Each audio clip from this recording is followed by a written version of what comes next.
Though the heroes banded together to stop the Dead Three and the Elder Brain, the scars from the villain's twisted plot run deep.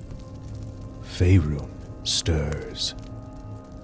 As the world recovers, a new threat will arise that could plunge the world into chaos. Oh, I'm back again. Let us see what mischief I can get up to now. Here's your lesson for the day. One can't truly teach if they are not willing to learn. Death isn't something you need to be afraid of. It's simply a new path to walk. You wanna burn old Marcus? Well, mon frere, I was born a little for me. The fire keep me warm, baby. If you wanna burn me, you best try harder than that. This world will be mine.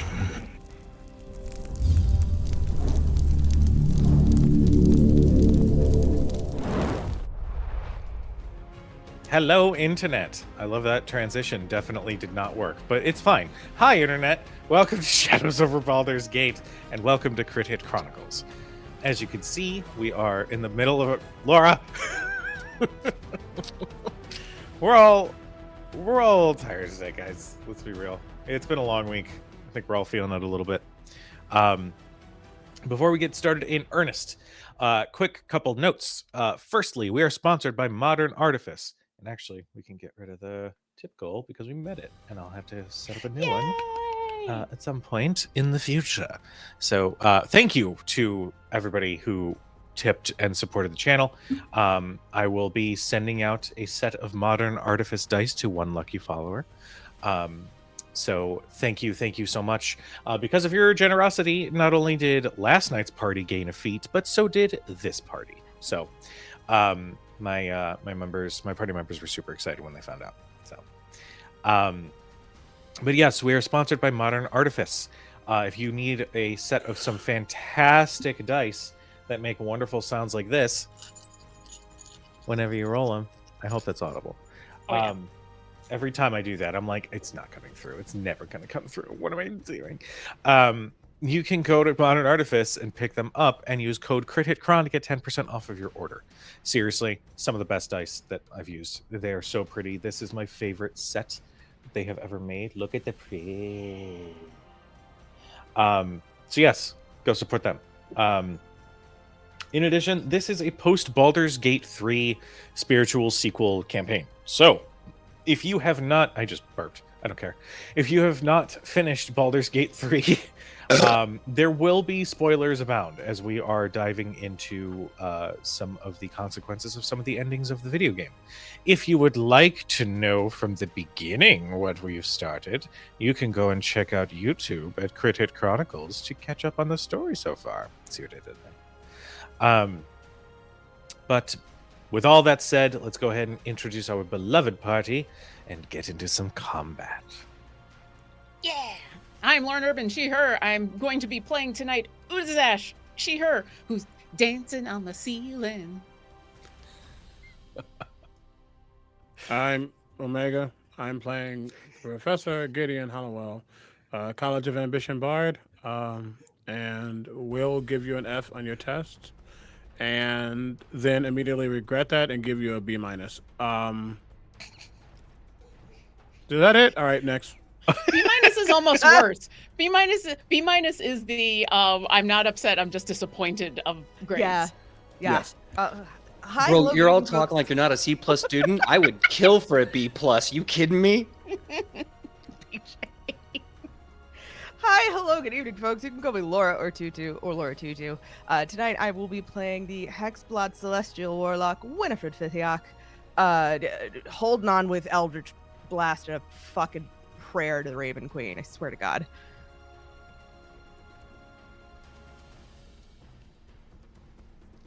That's you, McGaw. Yep. I was like, Lauren goes next, and I was like, you did it again, PJ. Hello, everyone. Late to show, late to the party, late to be here in the brain. My name is PJ McGaw, and I am playing Marcus Hellhammer, the tattooist of hell, bunches of punches, and I'm ready to fight. I just got out of an MRI, and I'm ripped on caffeine, gabapentin, and I shoved a yogurt down my gullet, so if I'm weird today, well, let's fucking ride it out, baby. Hashtag let's get weird. Let's get weird. Pronouns he, him, and I'm happy to be here with everybody today. Yeah.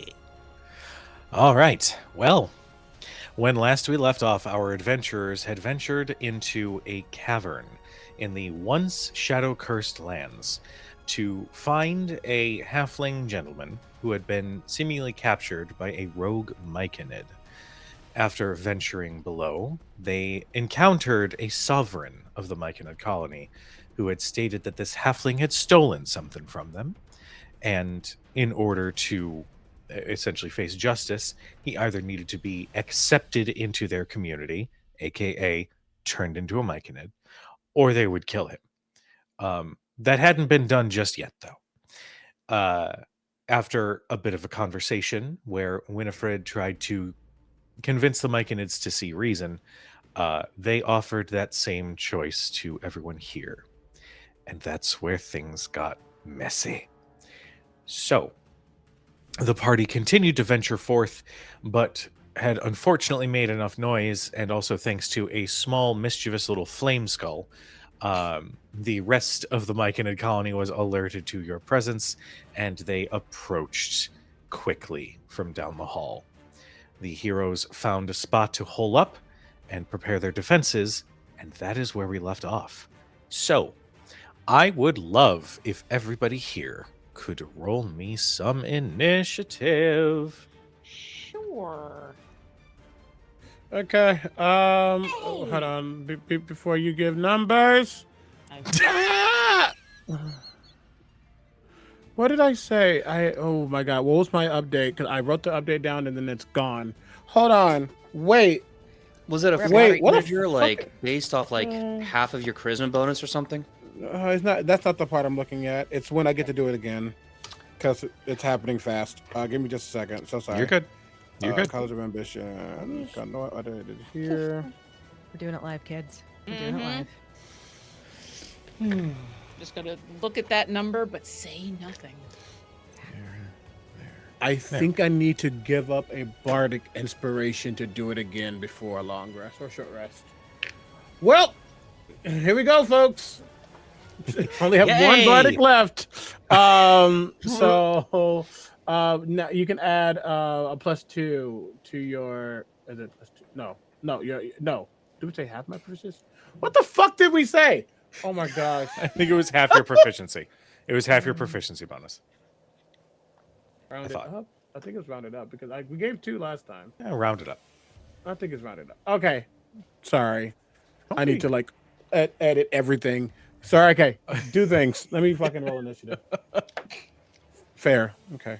Listen, we're here for you. It's okay. We got you. I'm not here for myself. I'll be there for you, 'cause you're there for me too.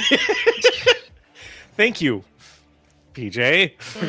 Yeah, I'm sorry. I'm full of beans today. I'm so sorry. I love it so much. I'm here for your beans. I'm just not here for the burps. Real quick. That was a challenge. Just a quick to Pujo, PSA. right? For anybody who is either watching this on YouTube or watching this live, I will never go after somebody for being like exhausted at the end of the week. This is us playing a game. We're good. Yeah. So like mechanics, questions, all that stuff, don't worry about it. We're just here to have fun. No, Damn it. I figured it out. It is half of my charisma modifier. I can choose Gotcha. people equal to my proficiency bonus. So it's still +2. Okay. Cool. Well, with that being said, Gideon, what is your initiative? 5. All right. Marcus. That is going to be 9. Okay. 9. Fuck. Okay, we roll for soldier. Yeah. Okay. we're doing great, guys. Udazash. Well, I got a 25, so Oh, Okay. thank God. I can't Winnie- see it. There's no one to shoot yet, but I'm going first. Winnie, what'd you get? 16. Hey, Okay. there you go. Okay. Okay. We have now begun combat. Combat has begun. We have begun. It has begun. Thank you for the Shang Tsung reference there. Up first, we've got Utazash. Oh no! Okay, do I Mhm. see anyone to shoot? You can't see anything just yet, but you can hear a lot of movement coming from down that tunnel. You hear one? something big and lumbering. I will do this. Okay. And remind me what the big red circle is. I know it's something cool that one of my friends did. Soldier had cast Spike Growth on that tunnel. Okay, so a lot of folks are coming down that way, but they're hopefully going to get slightly hampered. Quick rules question, because we were talking about this right beforehand, and I realized I don't know. If I hold my attack, do I get both of my... If I hold my attack action, do I get both of my attacks? Yep. And if I was to replace one of those with a breath weapon, is that still okay? Yeah. Okay, cool. That's fine. Then Utazash, who is currently literally hanging from the ceiling, weirdly, like by her back legs and a tail, is going to... Is the spike growth on the ceiling, or is it just the walls? It's just along the ground. Perfect. I'm gonna go there, which I think is only 15. Okay. Yeah. And yeah, I'm gonna hold my action until I see 2 creatures that I can attack. Okay. Because my breath weapon, my bow can shoot for days. My breath only goes 15 feet. So when I get 2 creatures within 15 feet of me, I'm gonna pop off. Okay. Sounds good. Up next, we have Winnie. Okay, all right. Fuck. Well, Really Yeah. quickly, don't forget, I believe Marcus and Winnie? No. Marcus and someone else has a Bardic Inspiration Knight. I don't think anybody's used it yet. I think it's me. I'm pretty sure it's me. I think it's you as well. I think Udazas has been too far up. I- So yeah. I used it, I'm pretty sure.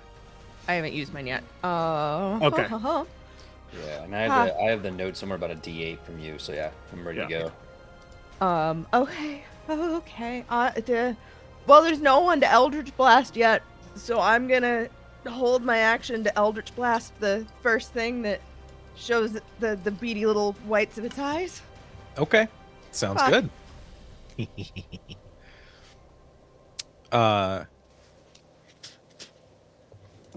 Udazash, make me Hi. a perception check. Sure. Perception. Perception? I'm okay at this. It's a 25. Okay. With a 25, you can hear murmuring down that tunnel in common. Yes. Prove our queen's will. See it done. And you can hear some arcane enchantment and a release of some sort of magical spell. Escucha las palabras o las brujas. Yes. I don't know what that was, but yes. It's a TikTok sound at this point. Okay. Okay. It's one of my favorite moments. I mean, I am not of the arcane persuasion, so I'm pretty sure I have no idea just from hearing it what that spell was. But do I recognize the voice? Was it like Flaming Skull person? Was it someone else? It was a deeper voice. It had a little bit of an accent. What languages do you know? Curious. I know Common, Draconic, Elvish, Goblin, and Sylvan. Okay. Yeah, there's an accent of some kind, but you can't quite place it. Okay. And I don't recognize the voice. No. This Okay. is not a voice that you've heard before. Can I have a second to just call out something, even though it's technically not my turn? Sure. I told you we will kill you if you come down here. Just talk. Just talk. Or come in, I'll shoot you. All right. In the distance, in response, you can hear, "Nay, we serve our queen well. You will not have us." and you can recognize that as the flame skull. Okay. Yeah. Oh, great, we're fighting believers, us. Oh, I like this so much. After that exchange, you guys hear as something large and quite fast starts dashing through that hallway, that tunnel, Okay. as a Yeth hound starts crashing through the tunnel. That face. I'm going to say right about there. Udazash, go ahead and make me your attacks and your breath weapon. Is that within 15 feet? Let's do a quick measure. I was gonna say you should be able to use the ruler. Yeah, I don't think it's within 15 feet yet. No, yeah, not quite. Yeah, then I am still holding. Actually. Hold. I should do this. So that's 5, 10, like 15, 20. Okay, so it is going to get within that range. Excellent. It is spending all of its movement as the spike growth is difficult terrain. It is going to eat some D4s for that spike growth. Okay. So give me a moment while I figure out exactly how much. Okay. 2d4 per 5 feet. What did I say? 20, so 8. Dear chat, what the fuck is a Yeth hound?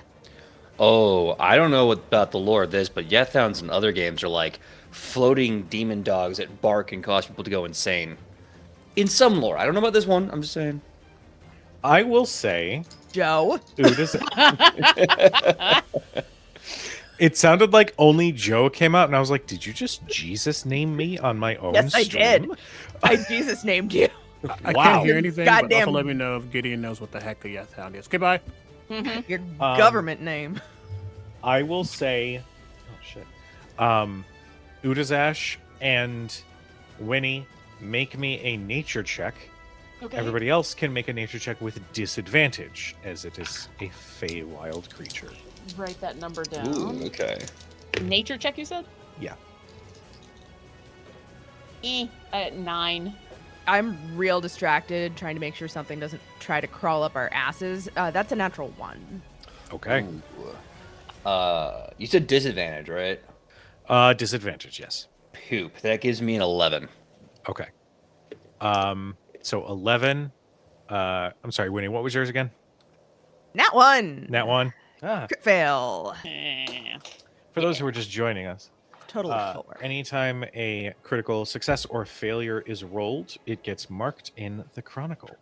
So pardon me for a moment while I mark that down. I definitely Winnie also has a- realized an error. And that is that hopping between different games on different nights, when I only have one Chronicle, there's like chapters nestled, and it's a little... Do we need to get you a separate book for your different games? Ooh. We can make that a gift. I know some great leather workers that could do a book binding for you. Ooh. I like all of these Don't items. threaten me with a good time. Yeah. But I only threaten because you're a friend, and I want to No. deliver on that You're threat. adorable.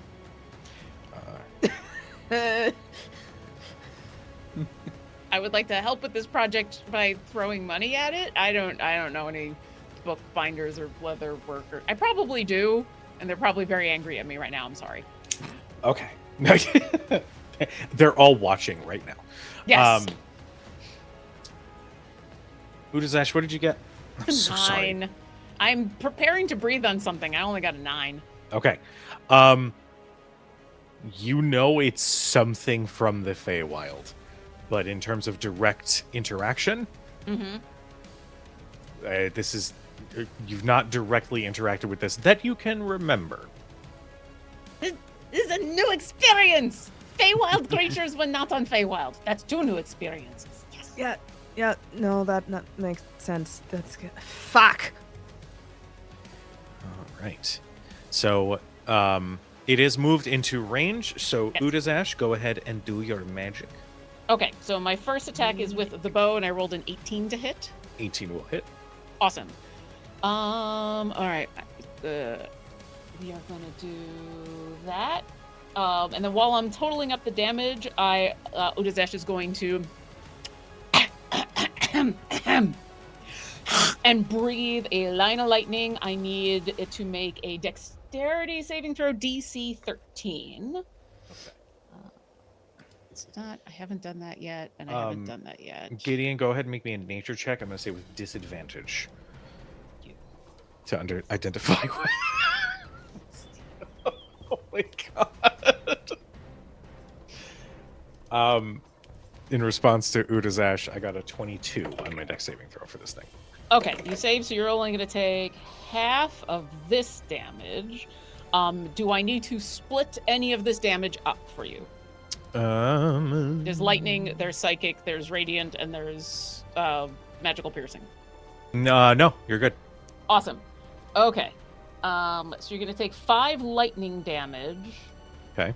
And then my attack did a 19 of all of the other damages with the bow. Okay, so total of 24 then? Sure. Okay. I didn't get that far into the math. Okay. I was trying to make sure that if I had to split things up, that I still knew what stuff was where. Okay. I got you. All right. Winnie, it is within line of sight because it is a large creature. So if you want to let loose your Eldritch Blasts, you can. Yeah. Bang bang, I guess. First is a 23. 23 will hit. And then an 18. 18 will also hit. Nice. Okay. First is 8 points of force damage. Second blast is max damage for 10. Damn. Okay. This thing definitely got a little fucked up here. As it moves into place, this large, hulking, hound-like beast lets out this that echoes off of the walls, and I'm going to need everyone to make a wisdom saving throw. Whew. 17. Okay, that's a success. Dirty 20. That is a success. I have it. Use it. Yeah, I don't think a 13 is going to save, so I'm going to add my d6 for my ambition die. Okay. To add a 1! 14. A 14 is a success. Oh, ooh, nice. Okay. So here's what happened. I don't have any wisdom bonus. So this is raw d20. The d20 is a 6. Okay. If I want to possibly save this, I have to spend my bardic inspiration die and only succeed if I get an 8. So I think what I'm going to do is I'm going to keep that 8 and I'm going to eat whatever this is. So Okay. Bring Also it on. keep in mind, if you have any luck, if you have 2 luck, you can re-roll a d20. Also, we still Yep. all, I believe, have that thing from the Raven Queen in where we can get advantage on one saving throw of your choice once per day. yeah. This is correct. And it hasn't been 7 days. This is correct. And I believe I also have a heroic inspiration from something. Yes, because you guys created this area, this region. Okay, I'm just going to burn that inspiration point because I have 4 luck points. I might need those later. Okay. So here's what happened. Same number. Okay. Oh, Some god wants this to happen, so I'm going to Okay. let them have their way and see what happens. Yeah, that's well, fair. That's fair. Marcus, as this wail comes out of this creature, you are frightened to the bone. You are going to take the frightened condition. No, he's not. Okay. Why? This never gets to happen. This never gets to happen. This never gets to happen. And let me just get out my handy dandy ruler. Yeah, boy. As I see this fright, this effect begin to come over Marcus, you see me almost make this this tornadic movement with my hands, and as I tear that back open, you almost feel a level of comfort, a level of immunity in a way to this very, very nasty effect. As I'm going to use my reaction to counter charm. If you are a creature within 30 feet fails a saving throw against an effect that applies the charmed or frightened condition, you can take a reaction to cause the save to be re-rolled at advantage. Okay. Marcus, I would like you to re-roll with advantage. I never get to use that. I love it. You never Happy to get provide the never fucking experience for you. happens. That's amazing. All right, hey God, it's me, your boy, your strongest soldier. Listen, can I get this? Isn't your god Zariel? Oh, buddy. Yeah, you prayed to the wrong god. Oh, baby. Wait, is she my god or is she my boss? ¿Por qué no that- los dos? That, Por qué no los dos? that's a matter of consent. Yeah, well, yeah. Anyway, that being said, I guess Zariel says I have to keep kicking ass because that is a dirty 20. Hey. You resist the frightened condition from this whale. Now, normally, that would be the hound's action, therefore ending its turn. However, something is causing it to act with haste. So it is going to charge at Utazash as you are within melee range. And by charge, I mean he's just going to hit you with a bash attack. Okay. Yeah. He's tall enough to grab me on the ceiling. It is going to continue moving. Because Cujo definitely remembered that. I mean, he could definitely try to get me. I'm right here, and I did just breathe in his face. You know what? No, what is this thing's intelligence? Oh, no. It saw Marcus first, so it's just charging at Marcus. It doesn't even realize that you're up there. Aww. It is going to still take another couple d4s worth of damage because of spike growth. I feel so ignored. Oh, it's only 2 points of damage. That was not the best. Every point counts. It's true. Damage is damage. And it is going to make this attack. Marcus, what is your AC? My AC is 16. Okay, that is a 19 to hit. It's going to be... There.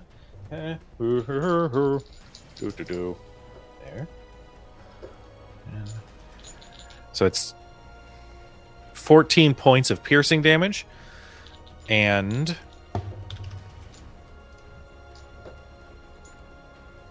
11 points of psychic damage, as upon impact you just feel a searing pain in your mind as something in this thing is trying to break your concentration on the combat. That is their turn. Who is next? Up next is Soldier. Hey. Soldier is going to...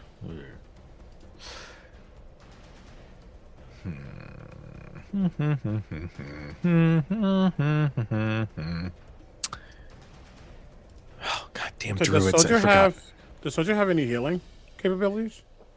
Soldier does not, Druid! which is great. Oh yeah, I'm well aware. You're a little battle druid. Yeah. Hell You yeah. know what? He's gonna let loose an ice knife.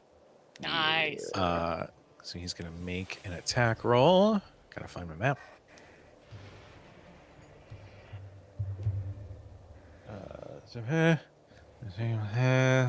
13 to hit, which unfortunately does not hit. I want to double check one thing about ice knife. Does it still have that explosive effect on a hit or miss the shard that explodes? Okay, so it's still going to make the dex save to try to resist the ice stuff. And it Also, I actually discovered failed. something. The coffee I was drinking earlier had no actual true caffeine in it. No. It was Did caffeine you free. decaf yourself? Ooh. It's a cappuccino, and I'm like, I'm getting nothing from this. This is coffee. Oh, thank God. Good. Yay! Well, the ice knife might have missed the Yethhound, but it did still explode upon impact right next to it on the ground, and it Hey. did 10 points of cold damage. Nice. Up next, some more enemies are going to come down the pipe. So that's 5, 10, 20, 30, 40. So that's, what, 3? 5, 10, 20, 40. 5, 10, 15, 20. Okay. All of these guys are going to take 6. Great. 3 more incoming after the ugly hound.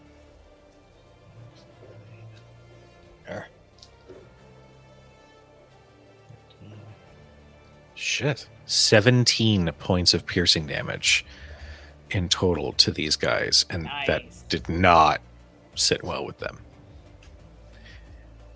Okay. I want to see.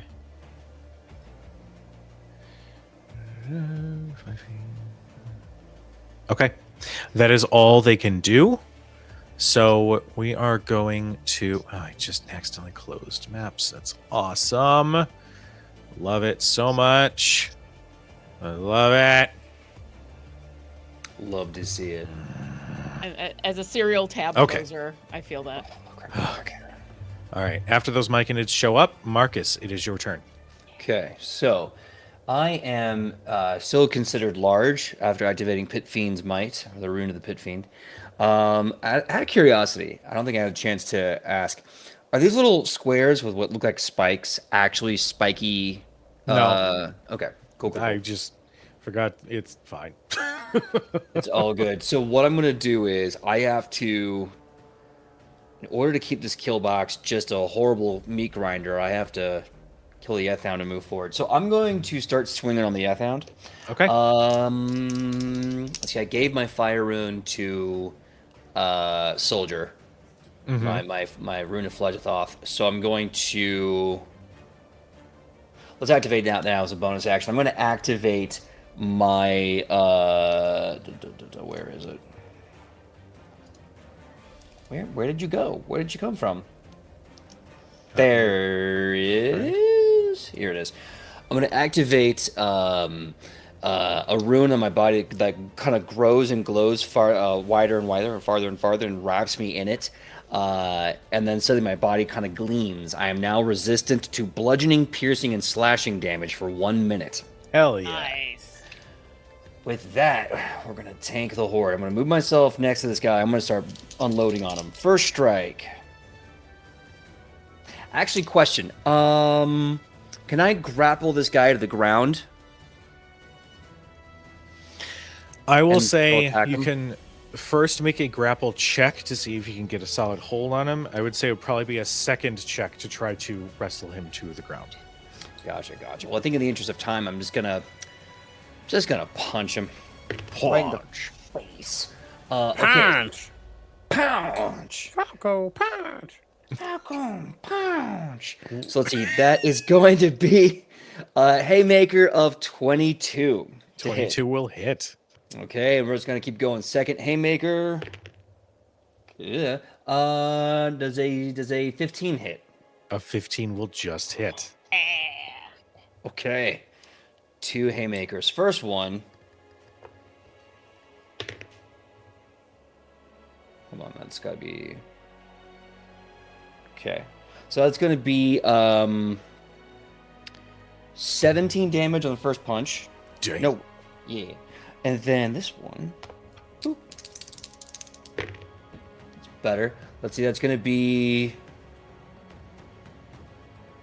23 on the second. Okay. How do you kill this Yethhound? Nice. So as I stand, move forward, I make sure that my much larger shoulder is available underneath Udazesh, and I look and I whisper, I say, Uda, you wanna hop on and have a ride, you? Sure. Cool. 1 second. And then I stick him with the left, and I do a duck jumping right hook and crack that hound like right on the occipital orbital bone right here. Your fist collides, and you hear this sink into its face, and you know you shattered its skull as its body just slumps to the ground, unmoving. Hell yeah. Hey. Once that happens, I'm going to take the rest of my movement right here. So I'm plugging the hole for now. And I just sit there with that shoulder ready. And I just say, remember, soldier, this is what we do us. We the front line, ain't no one get behind us. As you say that, Soldier says, You're standing on the spikes.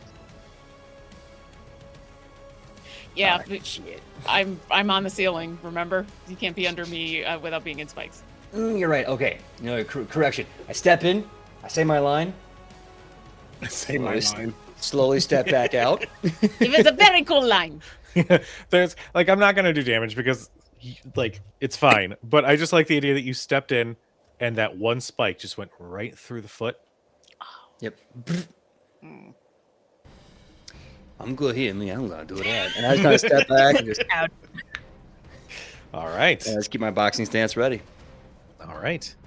Up next, we've got Gideon. So, Gideon, seeing that this big old thing seems to be a problem of some sort, is he going to use that now? That feels a little preliminary, I think. Oh, I thought it's dead. Oh. Is it? Yep. That Yethhound is dead. Oh. Yes, the Never hound is mind. dead. Yeah. Cool beans, and collard greens. Okay. Then and yellow. Wow, that's not yellow. Red is spike growth. Yes. Okay. And let me just. Cool.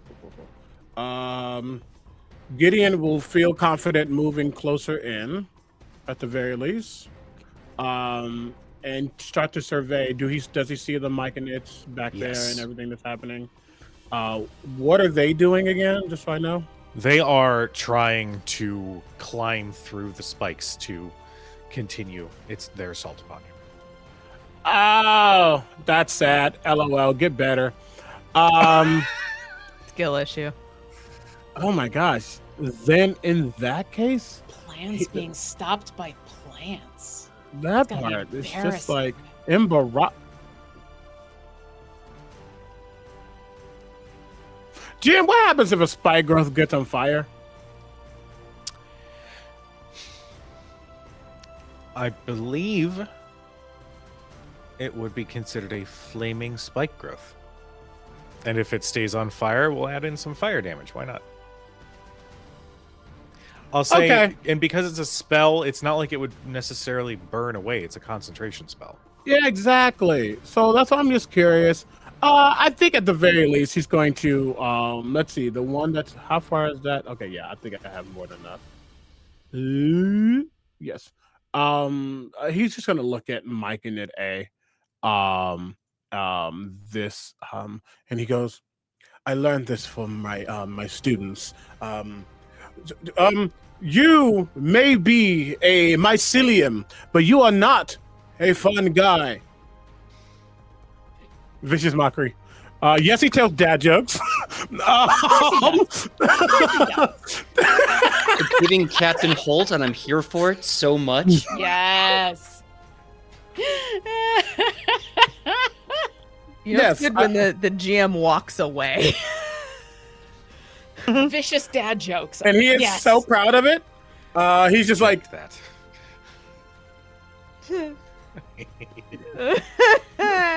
feel pain. Can Myconid A please make a wisdom saving throw? Oh. Okay. 12. Nor Clear. That is a fail. They will take horrible 4 points of psychic damage. But they have disadvantage on the next attack roll that it makes before its next turn. Okay. So that's that. I don't really think any bonus actions are really necessary right now. You know what I'll do? I'll look at Udazash. Oh, wait, let me make sure I actually can. Let me not lie to you. Yeah.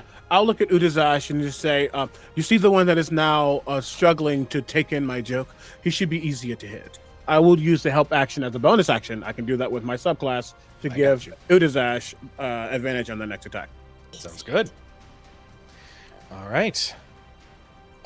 Before we get to Udazash's turn, Winnie, make me a perception check real quick. Perception. Perception.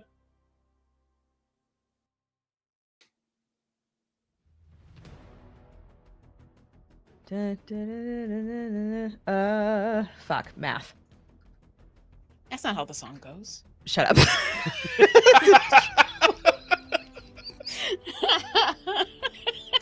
That's a 22. Okay. I love you, Lauren. I'm sorry. With a 22, you could hear some movement coming from this tunnel to your right.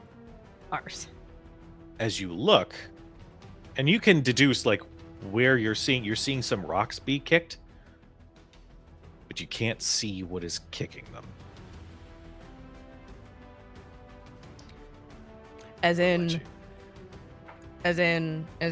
like shuffle of foot that may be invisible. Yes, I'll give you that with a 22. Mother son of a bitch. Okay, great. I'm sorry. Mother, son were the two words that you had started that with, and it's kind of getting me a little bit. With that being said, Utazash, it is your turn. We're back at the beginning. Marcus, I'm going to be right back in 6 seconds. I'm going to scramble across the wall to there, or the ceiling, I should say. Now that I've kind of, it's very much like the aliens from the movie Aliens, or Alien, either one. Just those two. It's slightly disconcerting, but not the third one. When I get there, can I see a little bit more down the hallway? Because I'm kind of looking for the voice that I heard to see, because I know there's got to be more coming. Yes, you can see right about like there. As you come around the corner, you see the flames going. He goes, "Yeah, fuck." But I don't understand what "yeah" is, but hold that thought. I'm going to once again breathe on these 3 Myconids. I need them to make dexterity saving throws, DC 13. Okay. We'll start Also, with that. make me a perception check because you said you were specifically looking for whatever was talking. Go ahead and make me that perception while I roll these. Okay. 15 on the perception. Okay. One of these got a 13, the other one got an 18, one got like a 4. Okay. The 13 and the 18 succeeded, and so they'll take half. The one that failed is going to take 13 lightning damage, so the others will take 6. Well, would you mind regaling us with what it looks like as you let loose this breath weapon to immediately torch these Myconids? I think there's a moment in where she's scrambled across and then has let go with her front claws to drop her head down far enough that she can get them all in a line. And it's very bright because it's lightning. And so for a second, it kind of lights up everything and you get that weird flash that lightning gives you, where for that split second, nobody can see anything. And then they're just piles of ash. All right. Well, 3 more Myconid corpses are now lying on the ground in that spike growth. Excellent. Before I go on with stuff, my perception check was a 15. With a 15, you peer through that tunnel and it kind of bends to the left from your position. You can't quite put a face to the voice right now. Okay. As a bonus action before I take my second action, my second attack, I'm going to look back at the flame skull and go, yeah! And I'm going to cast Hunter's Mark on it. No, not that. Not the thing that I do. I mean, I'm The- going to give you both. I mean, you could, yeah, if you want, but that's sort of my thing. But sure, Well, it's the other thing. I guess once I kill you, it can become my thing. And then I'm going to shoot it with my bow. Okay. Does a 24 hit? Yes. A 24 Okay. does hit this tiny flame skull. Do I need to separate any of this damage? It's going to be psychic, radiant, magical piercing, and more magical piercing.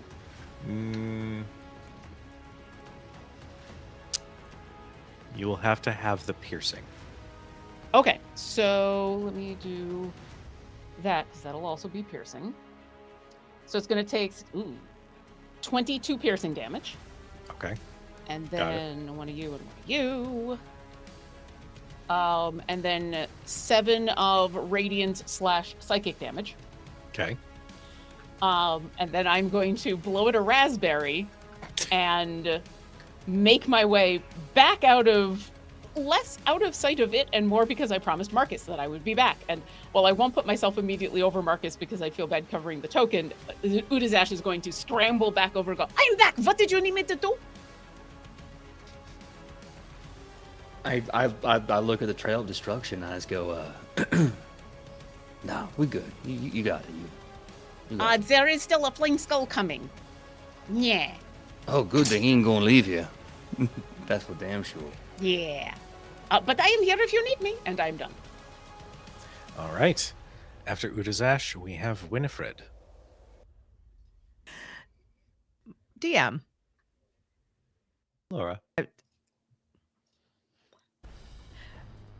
I can't remember if this is actually a thing, but is there a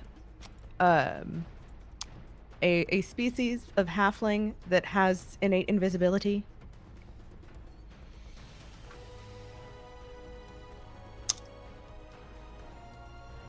Hold, please. Mostly. My first instinct was to shout an insult down that hallway to cast Vicious Mockery because it's one creature that you can see or can hear you. But if our little buddy has gone invisible and is trying to sneak away, I don't want to accidentally mind spike him. Good thought. So that's my thought. Good thought. When he's not about friendly fire. There is a specific kind of halfling that is naturally stealthy, that they can hide well, but go invisible they cannot. Okay, so it's mostly that. I don't want to accidentally mind spike our little buddy who's probably trying to escape and is terrified right now.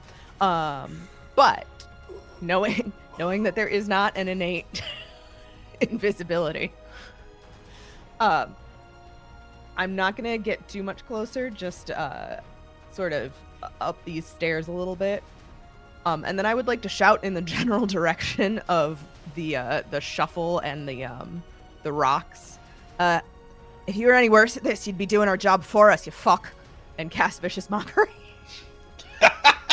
Okay. That's a save, yes? My brain. Yes, it is. DM brain. Thank you. It's wisdom save, and I'm at 16 for that save now. 16. That is going to be an 18. Ass. Okay. Well. You still hurt their feelings. Yeah, it still hurts their feelings. And then for my bonus action, Marcus, buddy, how you looking? I'm like above bloodied. Oh, I'm like reaching halfway, but I'm not quite there. Three quarters in the tank, I guess you could say. Okay. You know what? We need you to stick around. So I'm gonna like keeping half an eye down the tunnel. I'm gonna shout to the others. Somebody's trying to creep up on our backs. Marcus, get your shit together. And I will use Healing Light for 3d6 healing out of my 96 pool. Vicious Mockery and then Vicious Healing. It's great. Listen, she's Fae. That was actually very kind for Faye, actually. It could be better. That's 7 points of healing, but that is 7 more points of healing than you would have had otherwise. Absolutely. And Marcus, she does say that with like a smirk. You definitely see, like, as he kind of gets to healing a bit, he goes, okay. Gotta get back to his fighting stance. Kids. All right. After Winnie. Okay.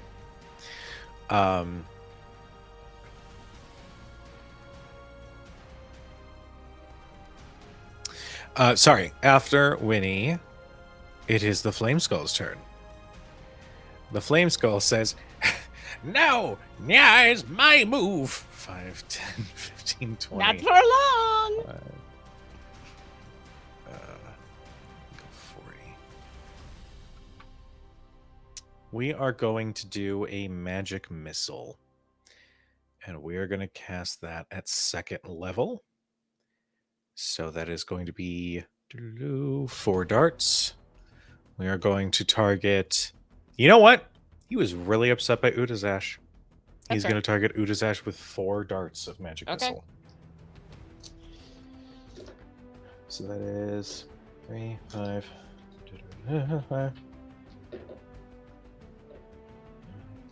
11 points of force damage. Okay. So basically, it's mouth. Oh, go ahead. Oh, I gotta make 4 concentration checks. A hunter's mark. Gotcha. Yeah, my hunter's mark goes away, but that's okay. Haha! Its But skeletal now I can jaw.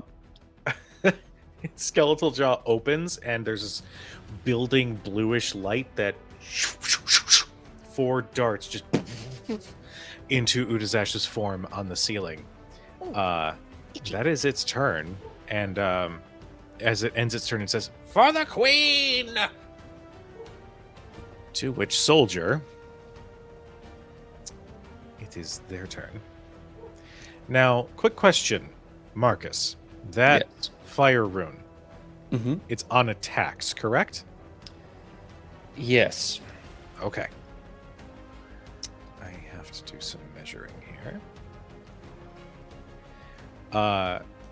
Given that the Flame Skull is floating, Soldier is going to drop concentration on spike growth. So the floor returns to normal. And I need the floor is no longer lava. Damn. Okay. Well, I'll at least be able to get somewhat close. Soldier, as he runs with some newfound determination, he gestures with his little staff, and you watch this little glow envelop it as he casts Shillelagh on it. Yeah. So he's just going to add more dice to his attacks. And that is... Shillelagh is a... Oh, it's a bonus action. He is going to do a Control Flames at the skull. Can he throw it? I believe he can. 16, maybe not. Control Flames or Produce Flame? Produce Flame is the one he wants. Yeah, I did Control. That's fine. He's got some features, but not a lot of them are helpful. He just controls the Flame Skull by controlling flames. He's no longer Flame Skull. He's now just Skull. He's just Skull. Yep. All right, well, that is going to be Soldier's turn. Actually, you know what? Soldier's going to dash. So he'll get right up on that Flame Skull. Hell yeah. After that, we've got Marcus. Okay, so tactically, I'm a little nervous because we have a potential second threat coming from the side which could pincer us or surround us. The smart move would be to have us fall back to the wall and have a unit break off to counter pincer. But then we'd be abandoning Soldier. And I don't like that either. So, sometimes the best way through a problem is directly through it. I'm going to attempt to lead a charge, not mechanically, but tactically, through this through this hallway that soldiers in, and I say we fight and we keep pushing through. If they come behind us, if we're lucky, we'll be in an open room at the other end, and we can at least kind of stand our ground. It's not the best plan, but it's a cautious one. That could bite us in the ass. Let's do it. Okay. Fuck it. Fuck it, we ball. I'm gonna move right here. We've got your back. Thank you. Whew. I'm gonna run up to the flaming skull, and you know, if it ain't broke, don't fix it. Bunches of punches. First one is gonna be a hemicure. Okay. Yes, from the original French pronunciation. Yes, from the French city of hemicure. Yes. That's going to be an 18 to hit. 18 will hit. Okay, and second one will be another haymaker at 16. 16 hit. 16 will hit. Okay. Let's take that and first one. Ooh, okay. So 25 damage for the first hit. How's he looking? He's no longer a skull because his jaw is missing. How do you kill this thing? Okay. Marcus, now you get to say yeah. So yeah, as he comes to me, I'm like, shut up, you damn nerd. And I reach with my hand, I put the fingers into his skull eyes, lift him up, and I punch his skull into the ground. And as I shatter his bone to dust, I say, now you're dead. And I just keep moving past. Oh my Yes. god. So I believe my movement will put me about here.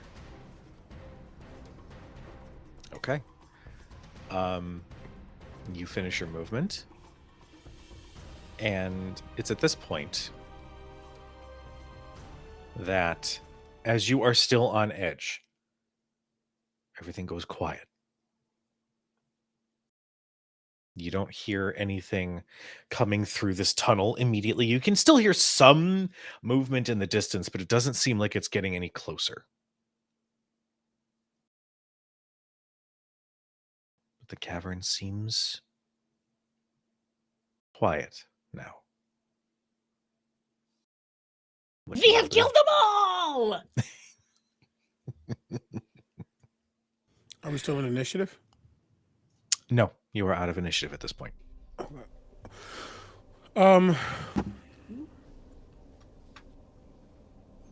I would like to real quick. I was following tracks that looked like drag marks that we were assuming was Myconid dragging halfling.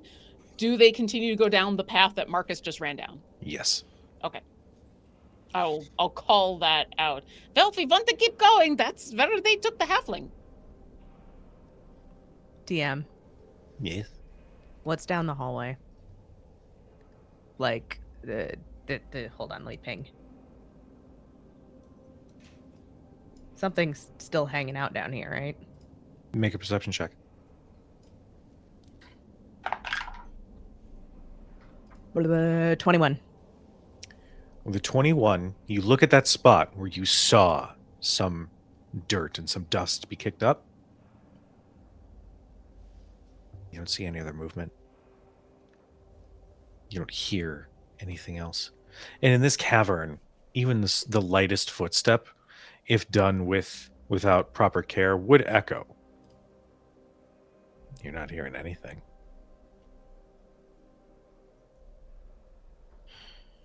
Shite. Winifred? Yeah, I would say before he moved, kind of gets moved prematurely. He would have looked over at Winnie. What's going on? There was something back there. Someone kicked up dust, rocks, like they were trying to be stealthy and being kind of bad at it, but now I don't see anything. Well, there's at least one other person around that I heard talking that wasn't one of the things that we just killed.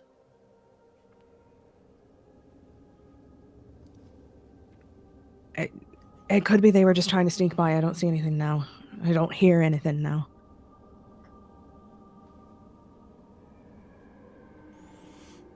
then let us continue.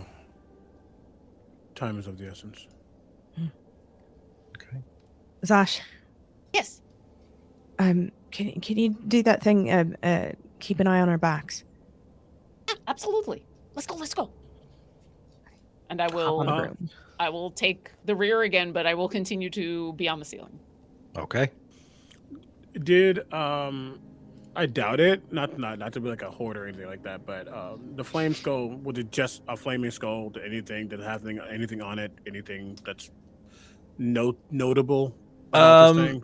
You don't see anything like gold or loot or anything like I'm not that. looking at that. Yeah. I mean, you might be able to do something with the bone dust, considering that this is an enchanted skull. If you wanted to try and mess around with some alchemy or enchantments. Cool. You pick It literally up. just takes up poor Yorick and then just puts it into. Actually, I'm gonna take a page from that. I would like a tooth of the Hound. Okay. You sort of pull back just as it breaks out of its jaw. And then goes into the bag of holding, and when he just hops on the broom and Okay. For the sake of brevity, given that you have a corner of this map left, you approach this opening up here and can see that again you're starting to see more evidence of miners. You see old pickaxes that have long since been abandoned. You see crates filled with old supplies, but you're seeing some of that fungus that has sort of claimed those things, but you don't see any other Myconid immediately in your surroundings. The tunnel does continue. Give me a moment while I set that up for you all. We're gonna switch this. Hello, everyone. While we get this set up, just remember that, I'm sure if there's another tip goal, the next meet means more feet. I rhymed. I like that. Yeah. I don't like that. I don't like what that is. God What damn it. in the Jesus Nothing Christ happened. What in superstar- the fucking God damn it! I Christ? knew there was It's something lovely I forgot flowers. to do. We can see flowers. It's so pretty. Ah, Look at all of the glowing crystals and things. That's all I see. I love it. Joe, if it's been an fine. hour, I would have lost tongues. I would like to make sure to recast that, Okay. so we can still converse with our wee buddy. This is also a good question. How long has it been out of combat? I would say maybe a minute. Okay. I'm going to. You see a giant flame wick off me as I just kind of shrink back to medium sized, and that rune sheen kind of vanishes with this sickening like chuckle as both my runes are expired, and I'm looking around like, how much time do you think we have before the next fight? As much time as we want. We could just stop. You think we could like stop to give us like an hour to? You think little Heine's gonna survive that? Didn't we just say literally 10 minutes ago, aka last session, that if we stop, there might be more danger for the halfling? You're 100% Yes. correct. Yes, you did. Yeah, we did say that. We But need all to you keep were going. asking was when will more stuff come after us? No, hey, we rest when the job done. We rest when the job is done. Us. That's what we do. Then let's go. All We'll right. continue to take up the rear. As you step into this next chamber, you can hear the echoes of a small voice and the echoes of a much larger, deeper voice sort of emanate from further within the cavern. And as you get closer, you don't need a perception check because it's not like anybody's trying to be stealthy here. You can hear, what would you get if, how much would a woodchuck chuck if a woodchuck could chuck wood? Your games infuriate me. But let me think. Oh my! Is he stalling? Is Heinrich just running his mouth to stall? That's what it sounds like, and I love it.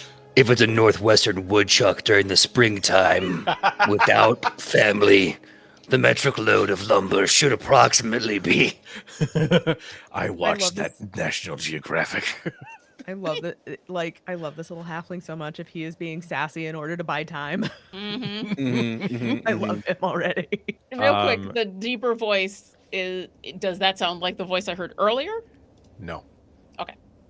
This one sounds... It sounds like there's almost a crackle of flame mixed with the words. And I'm actually going to say Marcus. There's a little quality of that you find somewhat interesting. It scratches an itch from your past. Ooh, I got a bad feeling about this. That's not the same guy. I'm going to keep an eye behind us because there's still a guy out there somewhere. Or girl or person or being or something. So at this point, the map is sort of... I'll just pull this up. What am I doing? And you guys already know it's around the corner, but whatever. We'll do this, and we will shift all that. I don't like it. I don't Actually, like it. I wonder if I can He's find... smiling. Be really cool if I could. No. Yeah. Basically, I'm kind of hoping... Well, it's not the same, but it'll have to work. As you guys come around the corner, you see Heinrich, a small halfling, balding with some salt and pepper gray, that sort of extends down to like just at the top of his neck. He's got thick glasses that are a little bit crooked. There's a little crack going through one of the lenses. He is bound as this fungus slowly starts crawling towards him on the ground. As he stares up at what looks like almost like a centaur, but where a human half would be, there is something fiendish instead. As you can see, sort of dark gray leathery skin that it ripples with muscle and these two odd horns that produce from the sides of its head. There's also one additional thing you notice about this thing. There are mushrooms that have manifested and crawled up its torso, and some have bloomed out of its head. The Queen is tired of your games. But apparently I have to answer these questions before you can accept your punishment. How many answers? Basically, this gigantic thing is being riddled with by Heinrich. Who's like, it's really just a matter of... And he's like peeking around and seeing you all approach. Unit of measurement is up to you. Before we totally round the corner, I would like to once again cast Pass Without Trace. Okay. Which will hit all of us for the moment. And then I specifically would like to try to hide. Okay. Go ahead and make me a stealth check. Sure. Is there anything on the ceiling I can hide behind or near? This chamber is much taller. This chamber crawls up and it's about 70 to 80 feet tall. Okay. So you can, it just might take a little bit to get to that position. Okay. I rolled a 36. My God. 36. Well, it's with the plus 10 from the Pass Without Trace. Okay. Yeah, I would like to, as quietly and stealthily as possible, probably not all the way up to the ceiling, probably just kind of on the side a little bit, but you'll watch as I kind of vanish into the glowy bits. My scales just kind of chameleon-like as I go, and I'm just going to make my way towards Heinrich. Okay. In What do the that rest of you do? same Okay. in that same breath, once seeing what this thing is and realizing that, all right, things are not necessarily they're suddenly much worse, but it's actually seeing Heinrich, um, especially because now we're in the past without trace, so things are just naturally more quiet. Um, in Celestial, when you would hear, if they have a good enough perception, um, Decarios, I think I need a little extra juice. Um, and two things are going to happen. You're going to see his hands begin to glow ever so slightly as he touches his chest. He actually begins to, oh my god, strip. But you see him like open up his robe to actually reveal just some skin because he has a tattoo on the back of his neck. He touches his chest, and again, two things happen. It begins to glow that blue and gold, but then there's almost a heat starting to come off of it, but not necessarily like a flame, just something more potent. And it stays there, and anybody who is close and has, again, good enough perception will see him begin to wince, as you'll see some veins around his neck begin to pulsate and almost turn red, not to turn red, turn black, um, as he's clearly healing and also taking damage. Um, and he's just quietly mumbling in Celestia to himself.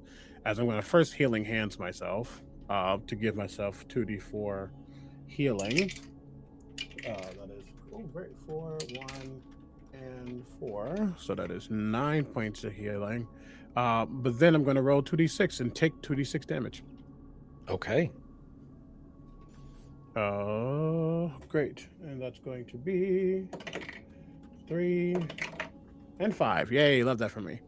Okay. I'm actually going to do here because this now goes down. There we go. And as he does that, when he removes his hand, you clearly see Gale's rune pulsating on his chest. And it seems like it's going to stay there for some time.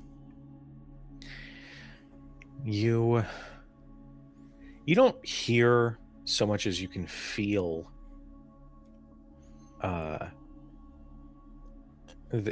presence as you do this. Say, there's always a price if we want what we want. There's nothing that shows that he heard or is acknowledging. He's just now focused on getting this person safe. Okay. But yeah. Okay. So, Winnie and Marcus, what are you two doing? You know what? Before Zash gets too terribly far, Winnie's gonna take the dagger on her belt, and she's gonna take one of the braids in her hair and slice it, and tie it in a sort of circlet and hand it to Zash as I use one of my eerie tokens. And as you move, Zash, you can hear Winnie's voice in your head. Can I answer in my head too? I believe you can, but let me double check. Okay, because I think while this is new for us, I think Udazash would pick up on that pretty quick. She wouldn't like suddenly start talking out loud.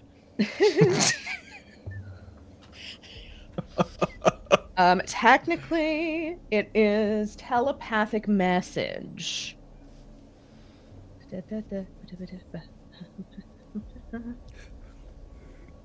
Okay, so unfortunately, my communication, if we're going by the rules of telepathic, my communication does not give the creature the ability to respond back. However, what you'll hear in Sylvan is, give us a sign, and we'll light him up. And you'll just see Udazash just nod and grin, and then chameleon into the side of the wall. Okay. And yeah, I'll let Gideon and Marcus know that we should wait for a sign from Zash. Okay. Yeah, I guess I get a little closer because we're we're more stealthy. Just get as close as we can while still waiting for the sign. Is what Gideon would be doing. Sorry, go ahead, Marcus. I'm going to start doing a very specific form of abyssal, sort of double talk. With one hand, I'm going to keep a gesture up like this, and a few fingers will move and gesticulate. And with the other hand, make a different gesture. Make a different gesture entirely. On this hand, you start seeing the kind of the rune of the pit fiend starting to grow. And on this one, you see two sickly, like golden wings begin to start to slowly protrude off my hand. And I just kind of nod, as if to say, whenever you're ready, let's go. As you are all preparing, Heinrich says, "I've got one more for you. If you can't get this one, I have an idea. How about you let me go? Because per the rules of engagement here, if I outwit you, as you have so eloquently stated that I am unable to do, then I have won the battle and I should be able to leave." And this creature says, I hate these rules that I am now bound to. Speak. I twist and turn with words that confuse. I hide myself in various clues.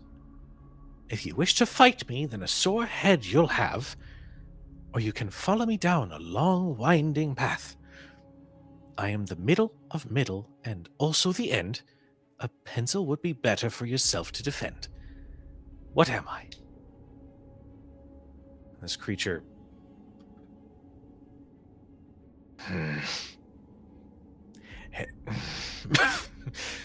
like scratches his head a little bit.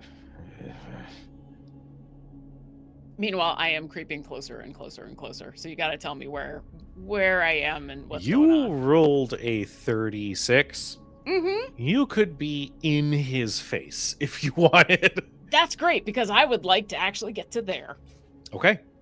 If I think that this thing is distracted enough by the riddle and I am chameleon enough to not be seen or heard, or smelt. Oh god, I rolled with disadvantage and both of those rolls were a 2. So yeah, no. I mean, it's a little distracted trying to solve a riddle. It's true.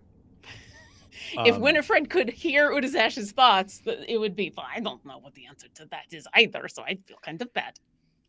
This thing is really not perceptive right now, as its mind is occupied. So the rest of the party as well, if you need to move closer or reposition yourselves, you may do so. And the moment it takes us, it's because usually when creatures are thinking about a problem, they're looking, they're pondering, they're looking. As soon as this thing is not looking at Heinrich, my knife is out and his bonds are cut. Okay. This creature, I like that. This creature and looks away for a moment, and just as Udazash says, you cut Heinrich's bonds, and his arms are behind him, but he feels that freedom. Well, it seems you're quite having some difficulty. So I would suggest maybe letting me go. Otherwise, things might not go well. To which the creature turns back and says, Well, were you to threaten me? I serve a new queen. You are but an insult to our new land. Well, it's true. I'm just a little halfling, but I do have some friends. When he... Oh. I was going to say, cut his bonds, go 7 feet up the wall, and my signal and to let him know that, yes, he's got friends, is I'm going to breathe into this creature's face. Okay.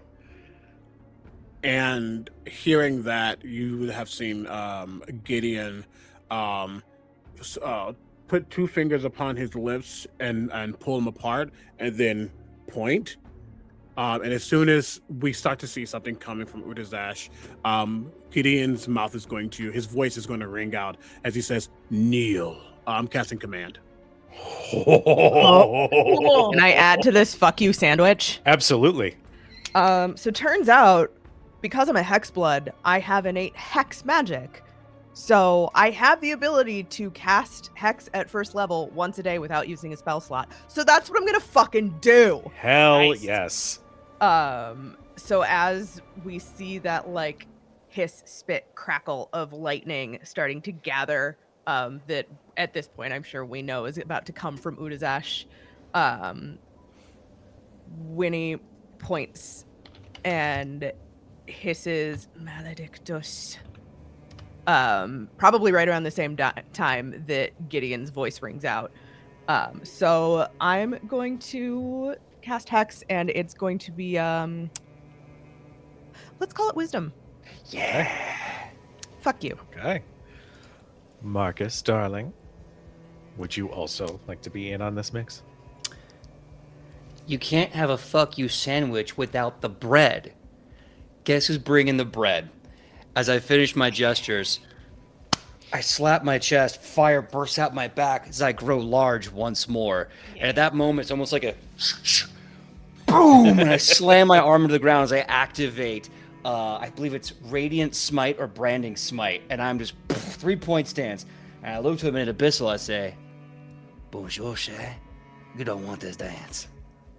Okay. So let's resolve this real quick.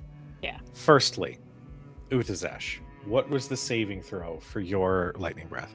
It's a Dex saving throw, DC 13, Okay. and if he saves, he still takes half. Okay. So go ahead. Have you rolled your damage? I just did. It's 7 if he failed, 3 if he succeeded. Okay. But that's okay. This was more about the moment than it was the damage anyway. So He rolled a. Oh Jesus, he's so dexterous. That is a 18 total. Okay. So that So- was 3 lightning damage if this creature takes lightning damage. it does, but it doesn't land as well as you'd hope, as it seems to have some sort of resistance. Okay. Good to know.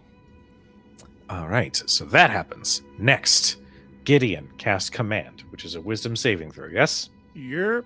Now, another quick question. Hex, does it also affect saving throws? Or is it just ability checks? Believe. Unless 2024 updated it, I'm pretty sure it's just ability. I think Okay. it might be. Hold on, I'm looking. Disadvantage on ability checks made with the chosen ability. Okay, all right. So it rolled a natural 17. 18 was its roll. As that goes down, you'll see some of those mushrooms suddenly grow. These blue gold barbs upon it. Yeah, try that again. Silver barbs. Suck it. Son of a bitch. And he'll throw that part of the barb will break, and it'll throw up to Udazash to give them advantage on something. Well, that is a 13 that I got. So Success! it immediately lowers. Winifred's hex has gone off. What does your hex look like? It's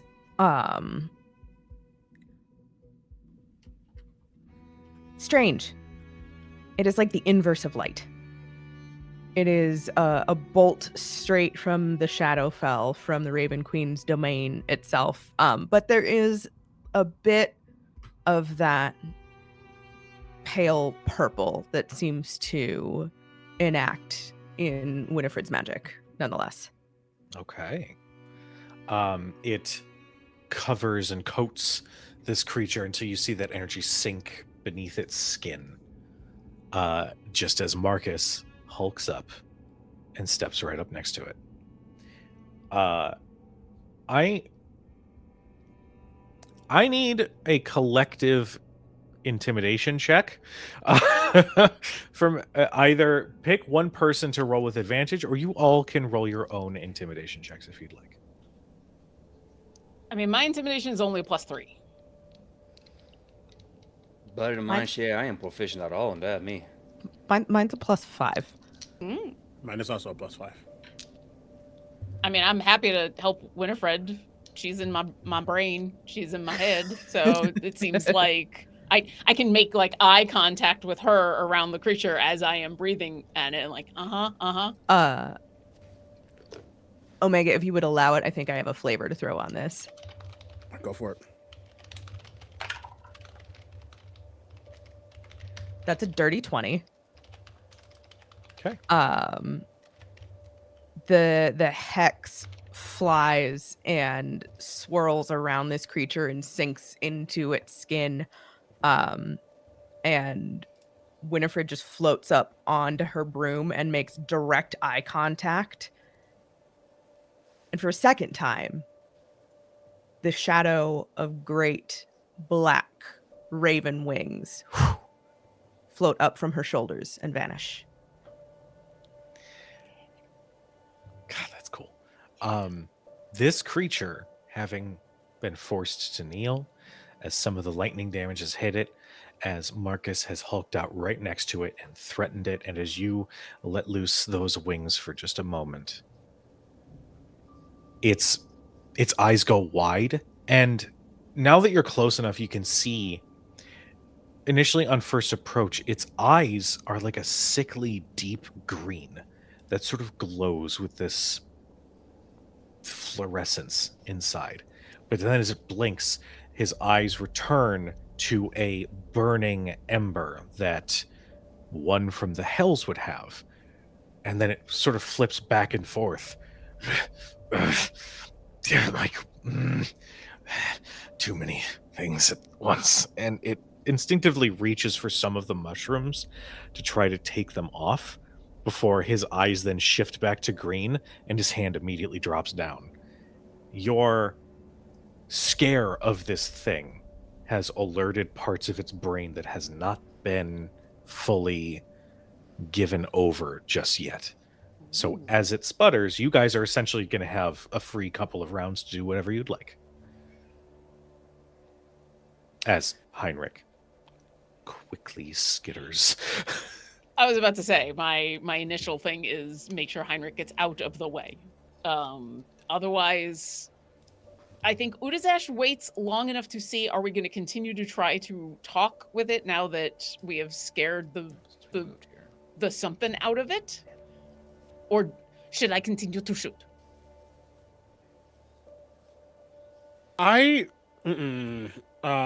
Gideon is going to walk up to this creature, seeing how Winnie has intimidated this creature and has really put their shadowy effect upon them. And I really enjoy the dichotomy here, because we see someone who is so forceful in their visage and their presence, and then you have the teacher coming right behind them, stepping forward with arms behind their back. Again, you will see almost like he's like drawing lipstick upon his lips with his fingers as he casts comprehend languages to ensure that it can hear him. And he'll say, "Hello, I'm the professor. Might we have a word?" Talking to mortals. It's still, something is still warring in his brain, but he makes no aggressive action against you. Would you like me to be more upon your level? Yes. I'm going to immediately, it's so unnecessary, but I'm going to immediately, my eyes go that blue with the gold undertone. You're going to see these bright fractal wings appear as I summon my more divine form. Not above. Perhaps above. Different. Who are you? Who I am is of non-importance. What I need is the one that you attempted to keep and assimilate.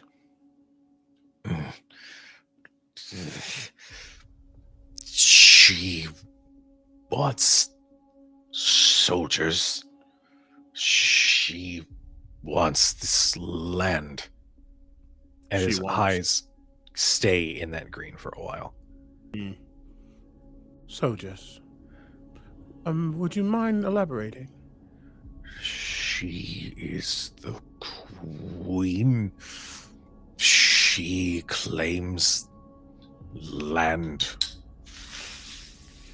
formerly cursed, now should belong to her. Owning land is not of my care. But why would she need to mobilize? Who is she afraid of? Not afraid. Ambitious. I doubt that. Wants more last light in. So she's greedy. Ambitious. And that last one he says with a smile that is uncharacteristic of a fiendish creature. And you know that whatever Fey influences over this thing is causing that little movement. I believe you have the definition wrong. Ambition only comes when there's a need. And there's no need. You just want. She needs to have you bow.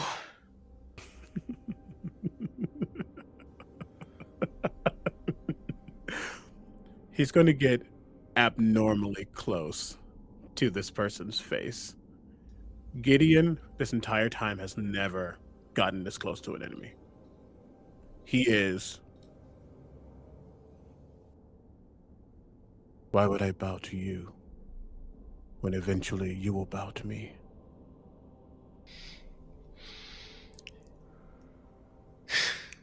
Okay, that was actually really cool. Hold on. Not to me. To our queen. We do this for her.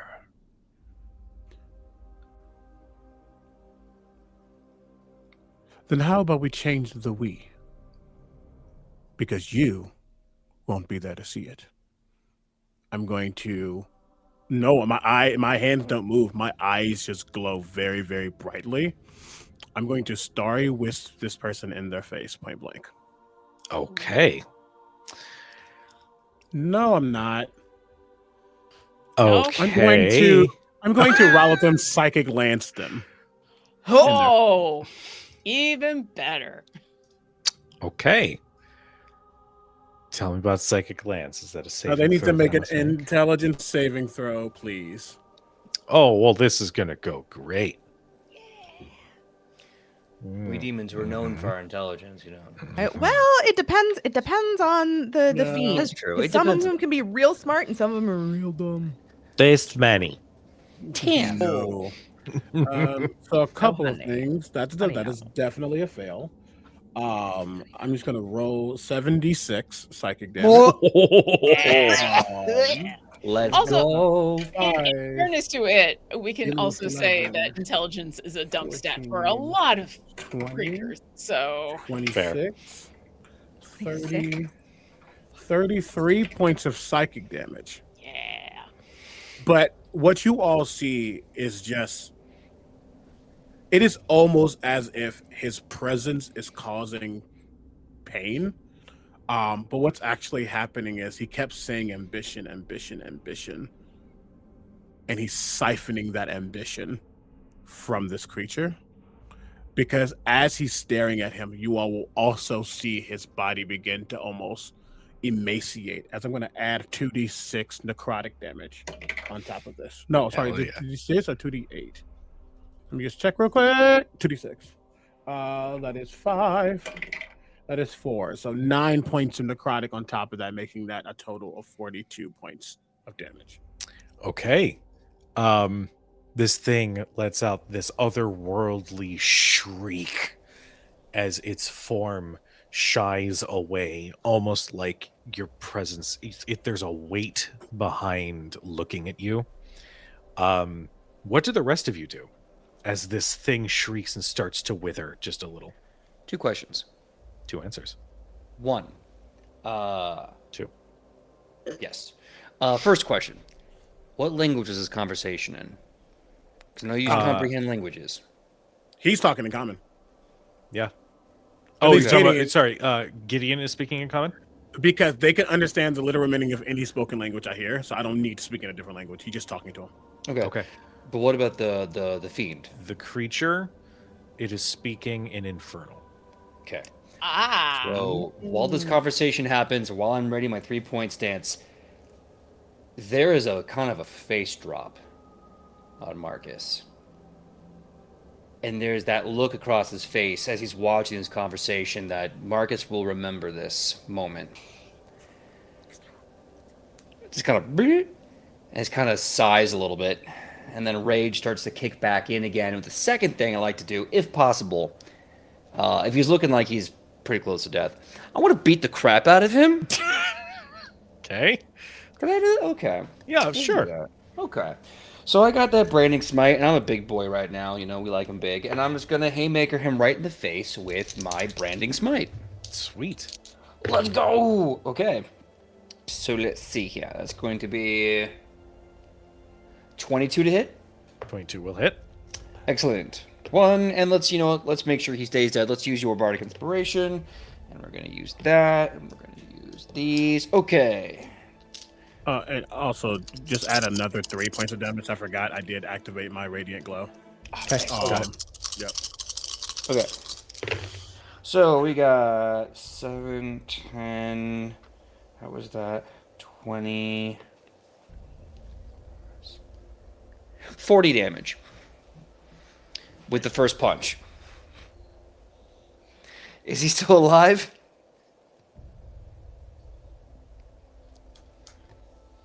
No. Go Team Us! Yes! How do you kill this thing? So, as you have this conversation, as you cast that spell, as the last of the ambition is dripping into you, you're getting all of it for sure, but as that last drip comes in, there is this rush, this lightning quick, as I just break from the 3-point stance, that huge fist coming forward, and I collide with his head as these giant gold wings burst off, and I activating the rune of Zariel. And as I crack into him, I drive him into the ground with all that might, and a giant pillar of light breaks out from it. And there's this almost grotesquerie of a celestial in of itself as a visage of Zariel vanishes. Trying very hard not to look at that thing as that's done.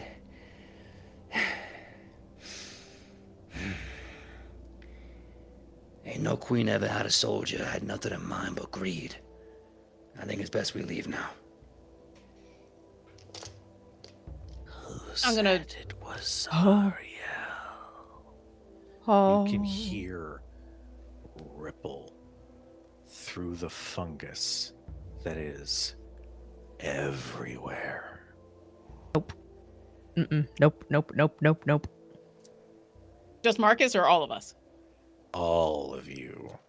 Okay. This voice is a combination of every bit of this fungus, this small little harmless fungus that has grown over everything, wiggling all at once to create this voice. We need to go. We need to go now.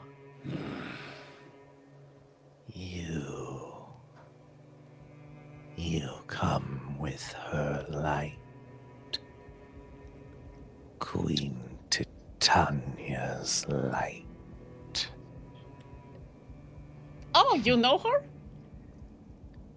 Dear sister, Oh no. I am very familiar. Well, then you should know that we are trying to save the entire universe, and you getting in our way is a really bad thing. So I would highly recommend you stop. Winnie. DM, Yeah. do I know who Queen Titania's sister is? I'll say you would. As something in your memory clicks, and you remember the Red Teeth Coven showing great fealty to Queen Mab. Fuck me. Don't worry yourselves. These little toys were but a test. I do so enjoy exploring regions that up until now were out of our reach. Oh, exploring is fun. Kidnapping is not. And every time someone tells me that they've done something that was just a test, but they failed miserably, they're usually lying. So don't do that again. Zash. Yeah. Hi. Zash. Yeah. You know the Feywild. Yeah. Did you know who we're talking to? Oh, yeah. We need to leave, and we need to leave now. Okay. I've said my piece. And like legit, where's Heinrich? Heinrich is behind you, like sort of gesturing like, let's fucking go. Yeah, no, Winnie's gonna gesture like the broom of flying can hold up to like I think 300 pounds. So she's like, come, get your ass, get your ass up here. Climbs on Now. it real quick.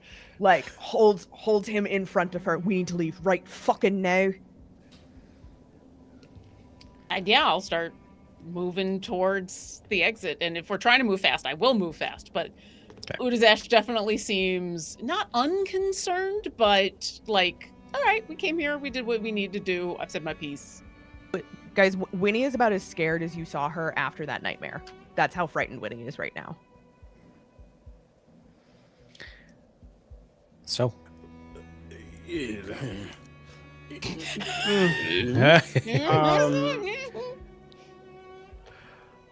will say, oh, go ahead. No, go ahead. I was just gonna say, for brevity's sake, as Winnie starts to take off with Heinrich, Soldier also leaps and like grabs onto the broom, and you just hear Heinrich go, "Ah!" As he like tries to hit him with a shoe or something. No, he's our friend. Knock it off. Oh, sorry. And he like reaches and takes this bush and like plops him on the broom in front of him.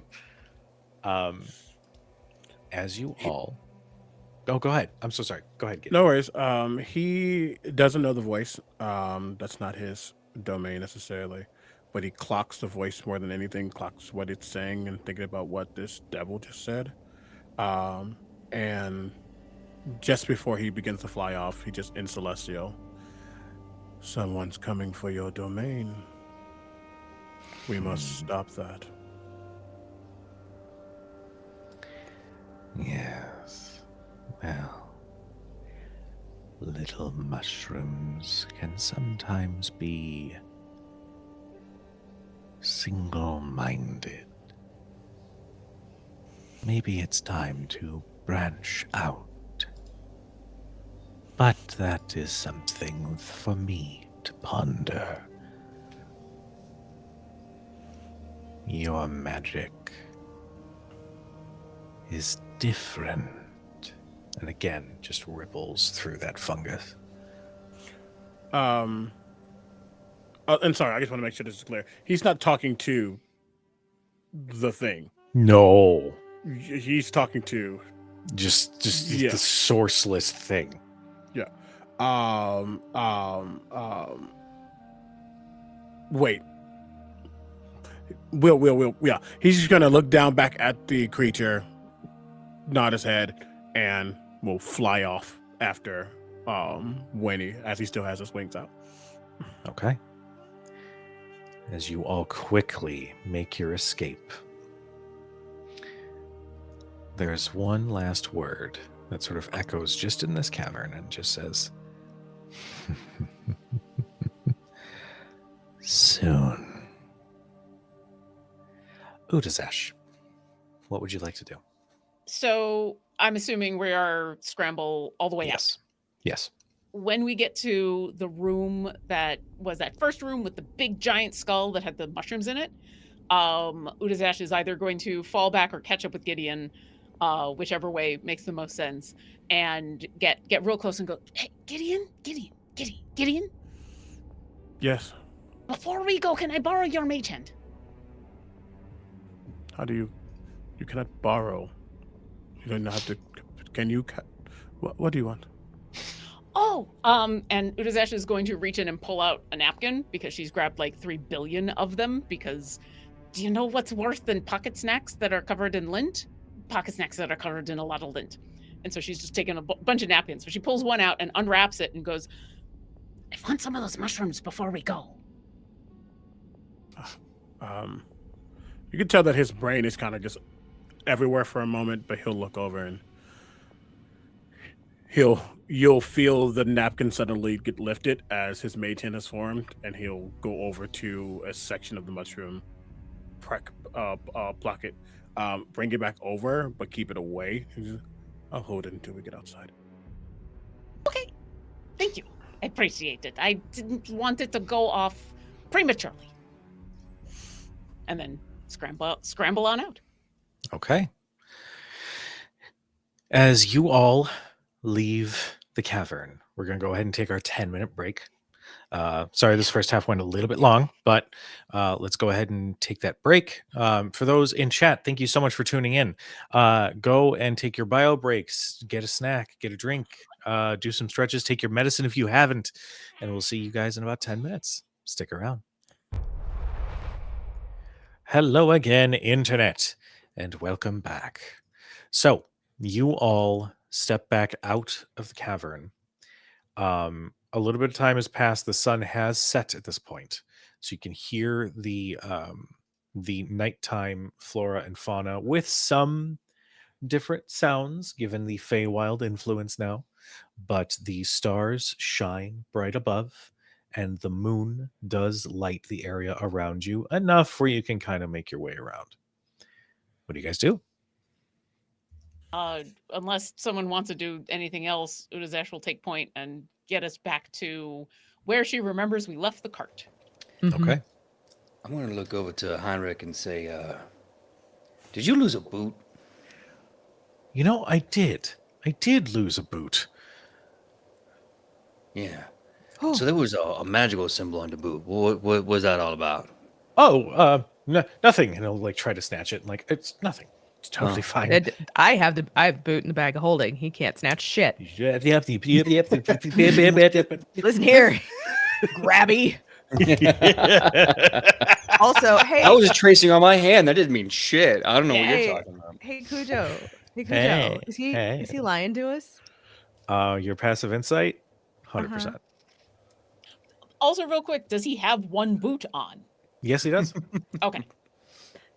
Heinrich, Yes. my name is Winifred. It's wonderful to meet you. Thank you for This- coming to my aid. It was a little scary in there. You're quite welcome. This is Marcus and Professor Hallowell, Professor Gideon, and Utazash. And this is Soldier, and I'll point to the twig blight that he has in his lap. Hello. You see this little twig just.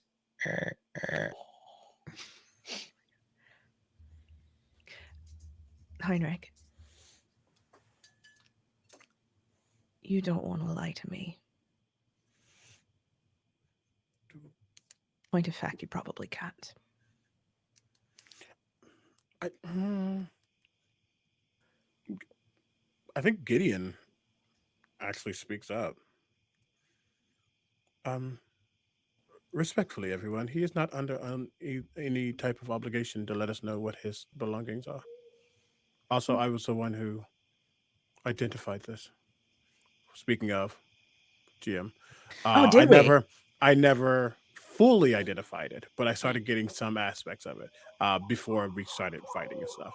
Um, right before things went down. So I don't know if there's anything I would have gleaned before that got cut off, or if I just got nothing, which is either one is totally fine. I will give it to you. The boot that you had identified is one of two. A set of boots of spider climbing. And I don't think he says anything about that because it's not really important. And he just he's clearly was almost just assimilated by whatever that was. Mm-hmm. That's just if he wants to tell us, he can. We are not All right. getting him. I don't know what's the word I'm looking for. We're not Interrogation. that. No, you're right. It's bit of a personal issue of mine. I apologize, Heinrich. That was a lot. It's been a long day for everyone, I think. Yes, I about had to speak to creatures that wanted me to become one of them for the better part of an hour. Yes, I'm quite tired. Yeah, no, they were quite insistent on our end as well. Pushy bastards. Yes, well, thank you. Are you injured? No, no, just a little scuffed up from being dragged through that cave. Nothing to worry over. He's gonna get 3 HP back. Okay. So I'll drop another healing light. Okay. Oh, thank you. Some of the scrapes and breaks in his skin have healed over. We'll say like a bruise on his cheekbone has also healed over as well. That's quite impressive. Thank you. Take it as an apology for my being overzealous. No, it's fine. With the roads these days, you never know who you're really coming across. So, no, I understand. And I listen. If there's anything me and my wife can do to pay you for my rescue, we were hoping to pass through, but we find ourselves at a little bit of an impasse now. We were hoping to at least make it to the last light, but as you can see, that didn't quite pan out. So, Well, last that we saw, your wife is safe with the rest of our companions and our horses and our cart. So we'll go meet up with all of them and come up with at least a plan. Probably take a rest. It's nighttime. It's very pretty though. If you don't mind me asking though, they kept saying that you stole something. What did you steal? he produces a flower with blue petals that seems in the night seems to glow with a very beautiful light. It was just something for the missus, really. Oh. Is it is this Feywild bullshit? Make a nature check. Fuck. Can I just help Winifred? Because I think as far as Udazash goes, it's like, oh, these were plant creatures. They claimed this whole area. Of course, you pick a flower, they're going to be like, that's mine. So can I just help Winifred and be Sure. Like, yeah, so they wanted, to pick plants and stuff. 22. Wait. Yes, 22. Math is hard. I'm It tired. is hard. Math sucks. Yeah. With a 22,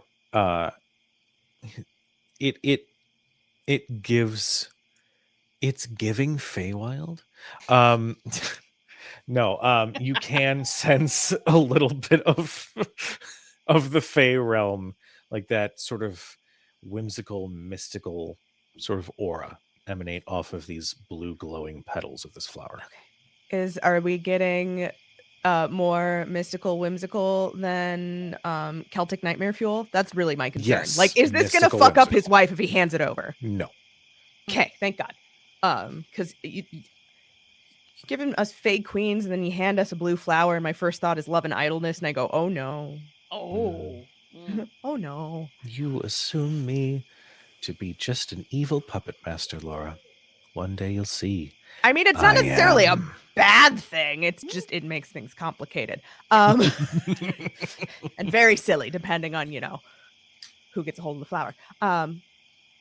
Winifred will kind of look at it and be like, "Oh no, you should be fine." Oh, this isn't like a something related to. No, it seems to have a bit of a Feywild eck to it, but it is not the sort that will eat your brain. So you'll be fine. Oh, well, nice to know that those exist. That's the Feywild. Yeah. Well, I would suggest, though, that after a rest is had, you leave these lands. I think that's the plan. Absolutely. Especially if you plan on keeping that flower. They seemed quite agitated that you had stolen, even though different rules apply. Yes, we'll be just sticking to the paths and the flowers that merchants have in town from now on. No going, being adventurous just for a little gesture. At the very least, stick to the plants that are familiar to this plane. That's a good idea. Absolutely. You guys eventually find yourselves back at your cart as you can hear. So, like, can you make like any magic you cast turn cold? And you hear from inside the cart from Ilithor, and Shale goes, yes. But even like, well, so like, I know a fire spell, but can you make it that same one like cold? Yes, Ilithor. Yes, I can. Oh no! Hey, we're back. Thank the gods. No. Keep going. Heinrich. Yeah, don't let's interrupt you. No, I want to keep hearing about all this magic that get cold now. That's what I want to hear. Heinrich says, Marie, and like hops off of Oh, the broom God. and runs up and like hugs her very, very deeply. And she's emotional, but she holds herself together and hugs him back. Oh my goodness, I was so worried. And they embrace and they hold each other for a moment. And he says, well, it turns out they were a little upset that I grabbed this. And he produces the flower and her eyes light up. Oh, that's beautiful. That's a new kind of flower, though. I've never seen one like this. It's so pretty. He says, well, it is. And I will find one just like it in town at some point. And he just turns back to the forest where you can actually see that Soldier has not walked out onto the path. Oh. And he Buddy. just says, Heinrich approaches Soldier and says, you were a part of saving me from what was in there, but I still feel like maybe you have some sort of authority, so here. And Soldier's little teeny twig arm reaches out and takes the flower. He just turns and like scrapes out a little bit of soil and just puts the flower in there and sort of covers it back up. Well, sorry again, Soldier. And he turns to rejoin his wife. Seeing as Soldier isn't joining us away from the the grassy home. I'm gonna stop for a second. I'm gonna walk on over and look down to him and I say, "At attention, soldier. Chest up, arms back." You watch this bush tilt a little bit back as it chests out, and it sticks its staff in the ground next to it. Well, soldier, you had a good mission. You came back alive. He's gonna be a happy little halfling with some kids in the future.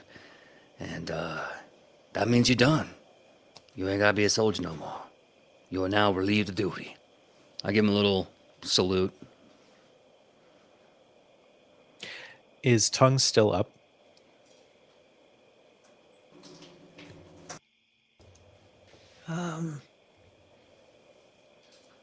No.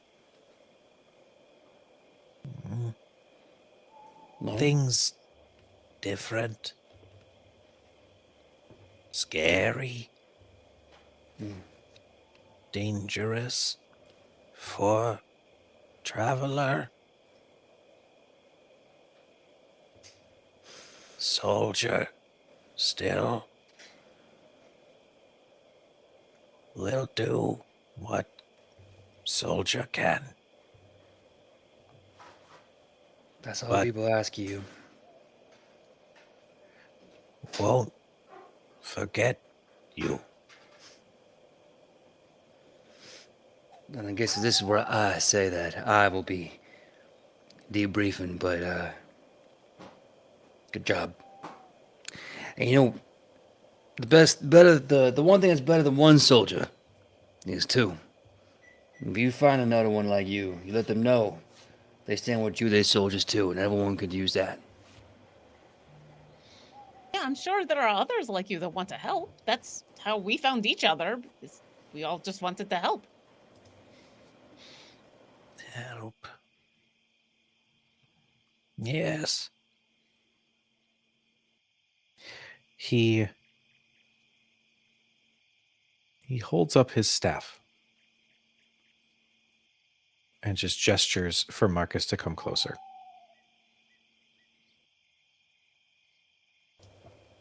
Marcus steps up a little bit.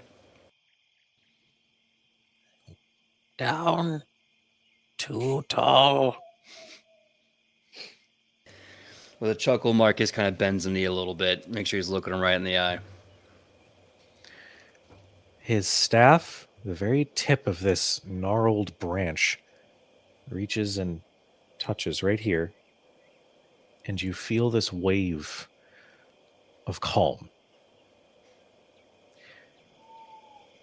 As an additional blessing, Marcus Hellhammer, you will have advantage on wisdom checks for 7 in-game days.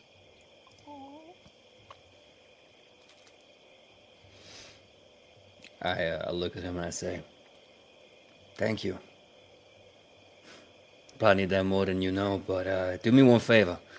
Don't fade away now, you understand? Don't do that to me." No. No fade. Good. If fade, more soldier. All right, then. Stand up straight. Sergeant Marcus Hellhammer, officially relieved of duty. It was an honor serving with you, soldier. I look forward to the next time. Gives a very weird, attempt at a salute.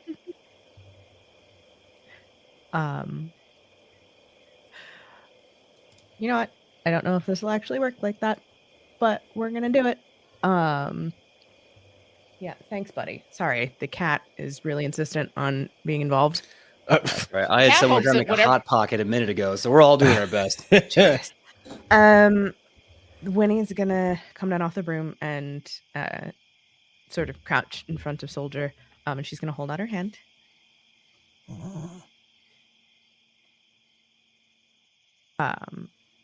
And DM, I may not have bless, because the connection to the Raven Queen is not of that nature exactly.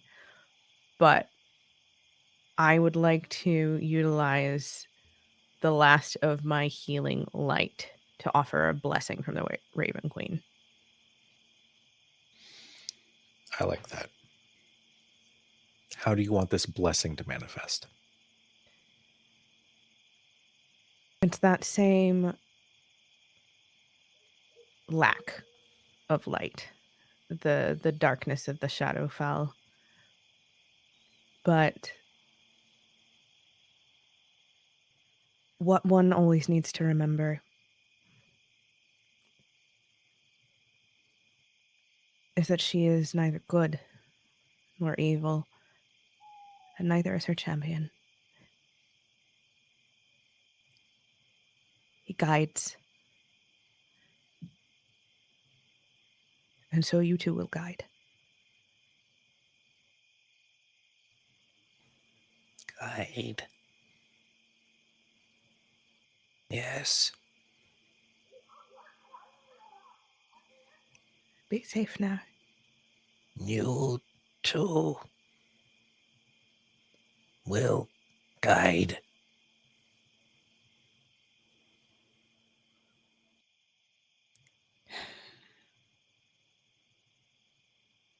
I think it is time that we all find our rest. Hopefully somewhere slightly farther away from the creepy Myconid chasm, perhaps. Just down the road a bit.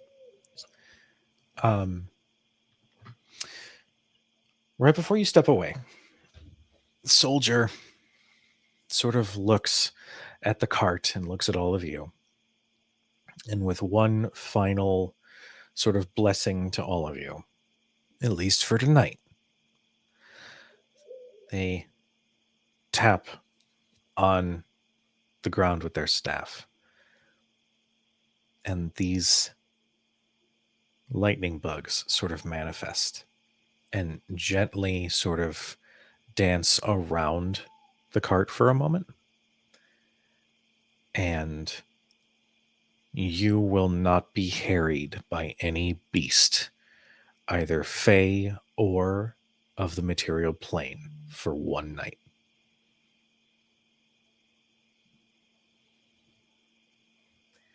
Guide. Last light. And he points in a direction along the road. Good rest. You too.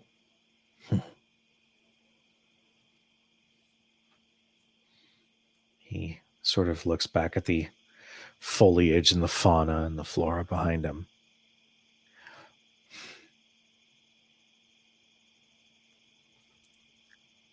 Fuck them up. And he turns and you see his form move into the shadow. And just as soon as you saw him, he disappears somewhere amongst the flora. We only knew him for a few hours, and he grew up so fast.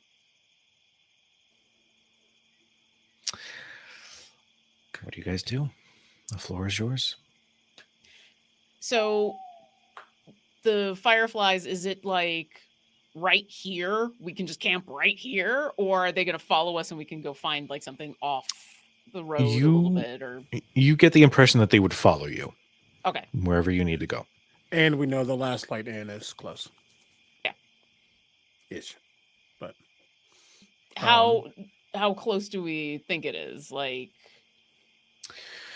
because it's already nighttime, so I don't know how much we want to travel.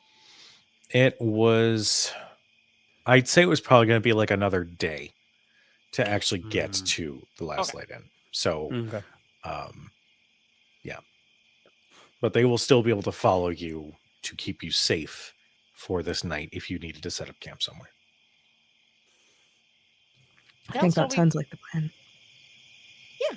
Let's get a little bit of distance from the cave and find a place we can unwind. Gideon's going to have his form would have reverted back to normal Gideon once they got to the caravan. And he will kind of peek his head in to make sure that Illithor isn't completely bugging our friend. Was he a handful? Shale will look back at Illithor, who's like got a shit-eating grin. Like, she's like, no, he was fine. He's an inquisitive one. A little difficult to get to sit down for a while, but once he does and understands, he's an inquiring mind. Thank you. Oh, of course. And you will have a quiz on this. What? Oh, what? What? I don't know where. On what? Door closed. Wait, no. You can't just give a quiz without the source material. Verbal and somatics, bitch.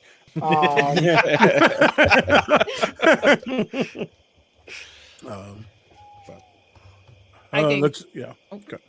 I was about to say, if we want to take a few minutes, I think Urizash will do the appropriate amount of scouting to go find a place that would be suitable for a little campsite. That's, if I remember correctly, one side of the road is more Fey than the other. Mm-hmm. So I think she'll intentionally find something that's on the non-Fey side of the road and help set up a little camp and unhitch the horses and do the help with all of the stuff. And then when there's a quiet moment is going to come on over to Gideon and say, hey, do you still, is your mage hand still holding the thing? Oh, it's just been floating next to him this entire time. Because he doesn't really need to get rid of it, and if it will fail, he'll just immediately recast it. And he'll. Do we have something to store this? We know that it could have adverse effects.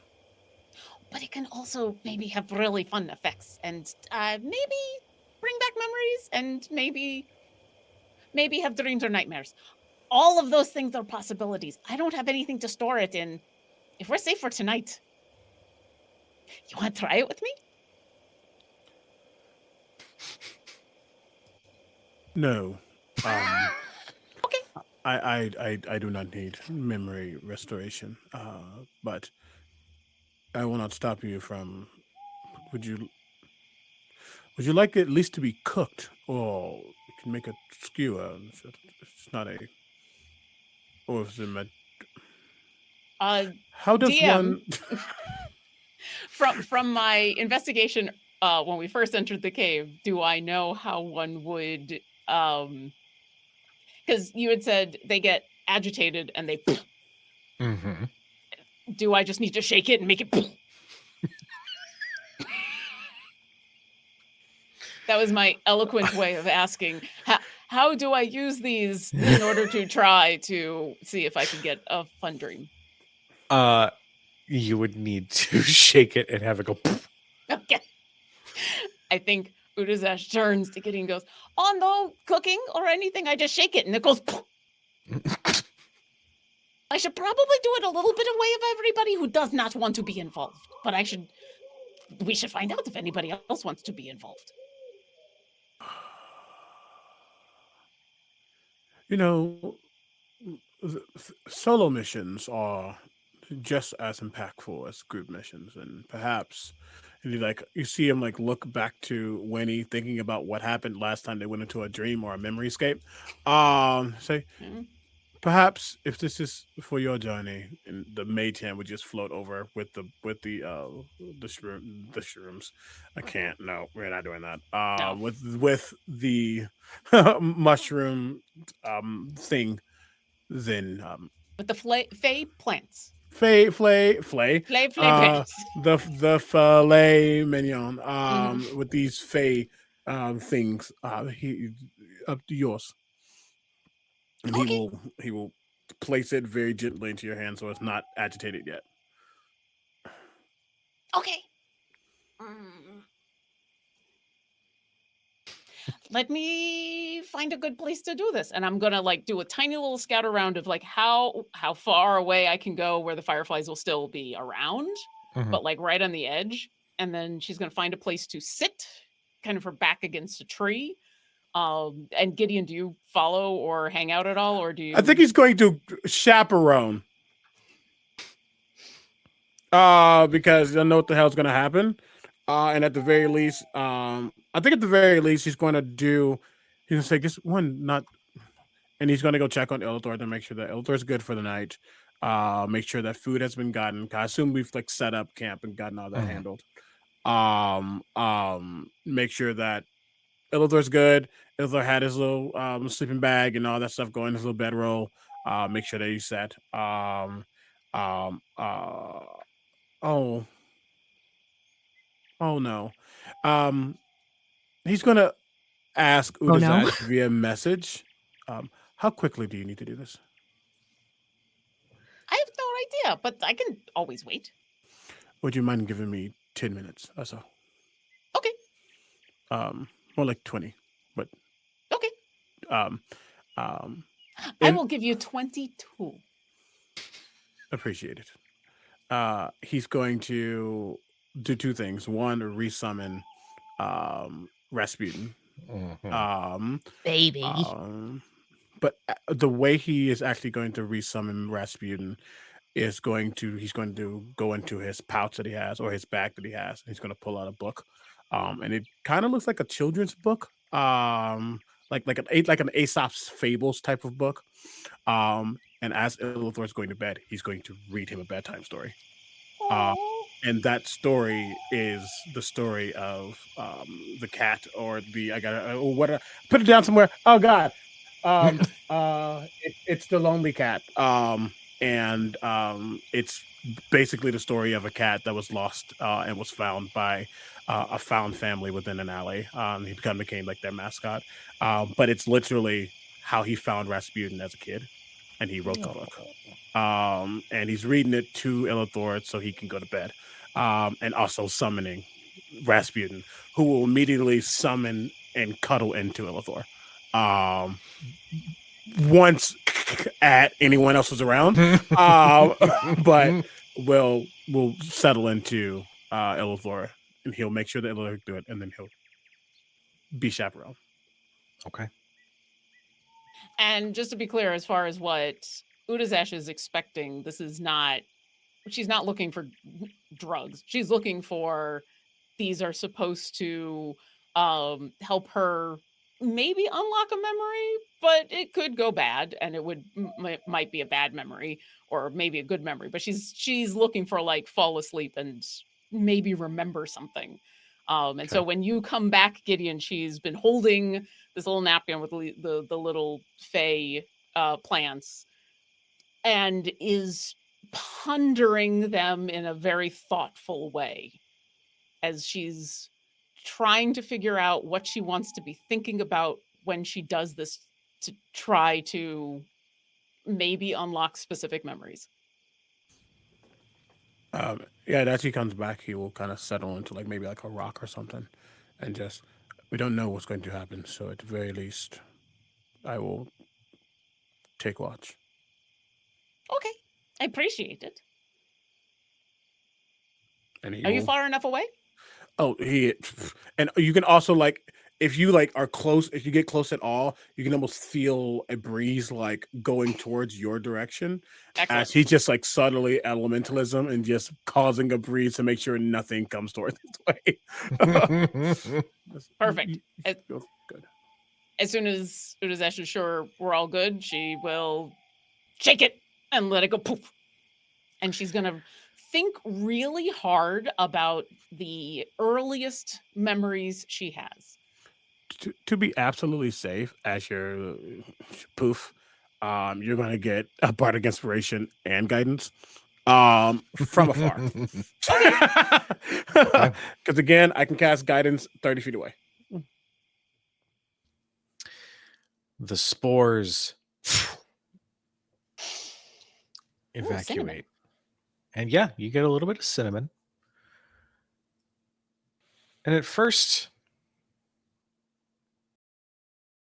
nothing really starts to trigger till you start to get very sleepy. Oh, Gideon, I think I'm going to have a sleep or a nap. I'll be right back. And she'll just poof. a mage hand would like soften the head blow. And she's done that on purpose. This isn't like all of a sudden she's like, but 100%. I appreciate it. Yeah. 100%. Yeah, soften head blow, and also like just the ground would just form like a little a pillow of sorts, not really because it's ground.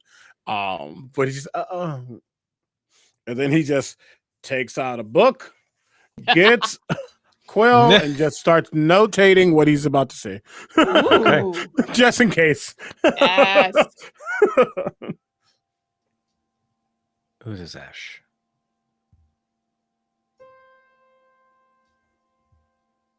You remember running. You remember being small. Much smaller than you are now. You remember the beat of wings in the skies above.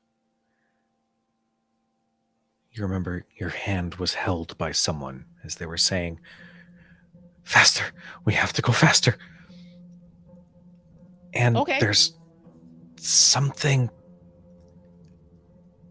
they say something else, but it gets muffled and you could swear it was a name. But it wasn't Udazash. Do I look at the hand I'm holding. You can see in this memory, it is a blue scaled hand, dragonborn. I'm gonna And try really hard to see any details about this person. make me an you know what? It's a memory. Make me an insight check. Sure. And it's a D8 for Bardic Inspiration.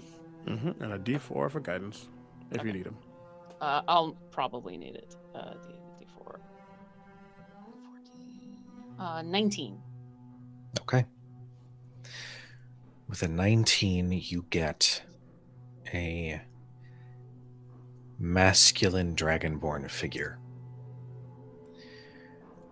Their fins, similar to yours, which kind of comes in like a mohawk, his comes in a set of two that mirror each other and almost continue down into the jaw, giving him something that, you know, humanoid creatures would be considered a beard that sort of hangs down some of that little bit of flesh. His features are strong, and he has a deep scar of 2 slashes across his face. Wide scratches. Whatever did this was quite large. And he has tears in his eyes. And you remember being sad, but also terrified. As again, you hear that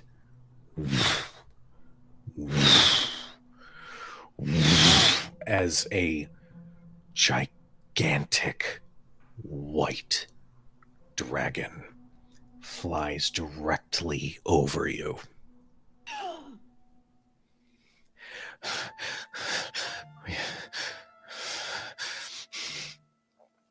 You see this dragonborn look in front of you as that dragon sort of swoops around. You're in some sort of forest. It is cold. Is there anyone else around? Like, No. I think in this moment I'm looking for cover, but then also, do I see anyone else? You look.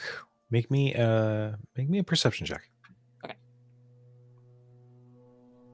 Dirty 20. With a dirty 20, you don't see anybody else nearby. However, you can piece some things together as you realize in your hand you're holding something. A necklace. Beautiful, but damaged. as there's a small little spatter of a deep blue ichor along the pendant. And you sort of put together that this is the source of your sadness. This dragonborn looks down to you. I need you to do me a favor. Yeah. Please. What do you need? I need you to run. I need you to get as far as you can. I need you to keep running. Stick to the shadows. Stick to the place where the woods are the thickest. Can you do that for me? Are you not coming with me? It's looking for me. Well, then it'll have to look for both of us. Come on, we can do this. Come on. My darling, and you feel their hands cup your cheeks. I love you so much, but you have to go. I can't let her get you. I'll do whatever I can. I will do whatever I can to make sure you can get away, but you have to go. You have to go. I'll leave you. I know. And I don't want to leave you too. And you feel the caress of his thumb on your cheek. Please. You have to live. I promise. And he sort of touches his forehead to yours. I will see you in the next life. I promise I will find you. No, don't say that. No. You need to, we can go. You gotta come with me. And I'm gonna tell The dragon once again passes over. And at this point, he pulls you down so you duck as a dragon claw tries to snap at you as it passes over. Go now. And he turns, and as he does, there's arcane energy that emits from his hands as he charges after the dragon. The memory changes. This is now going to be a third-person perspective.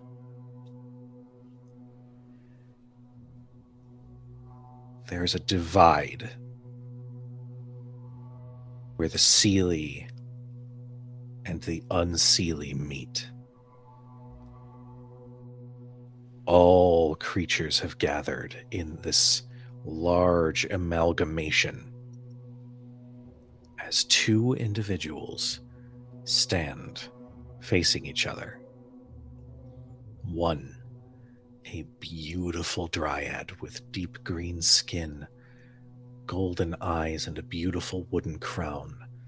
A mantle made of flowers and leaves that extends for several feet behind her. And another, hunched, with this mottled, almost bluish-green skin. Eyes that burn like the stars in the sky, with long, dark hair that sort of flows down to the ground before her. Her limbs are far too long for humanoids. Her fingers extend 3, 4 digits, and her nails have extended out to sickly-looking claws. So we are in agreement, then, says the Dryad, very clearly, Queen Titania. Yes, I believe we are. Sister. You stay to your lands, and we keep to ours. Good. Despite all of this, I hope you know that despite our kinship, if I ever see your face again, I will carve it and hang it on my wall, says Titania. And I hope you know that I would boil your insides and enjoy a bowl of stew myself. And as these two figures turn and start walking away, Mab walks just as the camera is positioned behind her. She walks out of frame, and standing amongst the ranks of the Unseelie court during the great divide of the Feywild is a blue dragonborn with a moon-blessed bow slung across her back. Utazash, you remember serving under Queen Mab for a long time.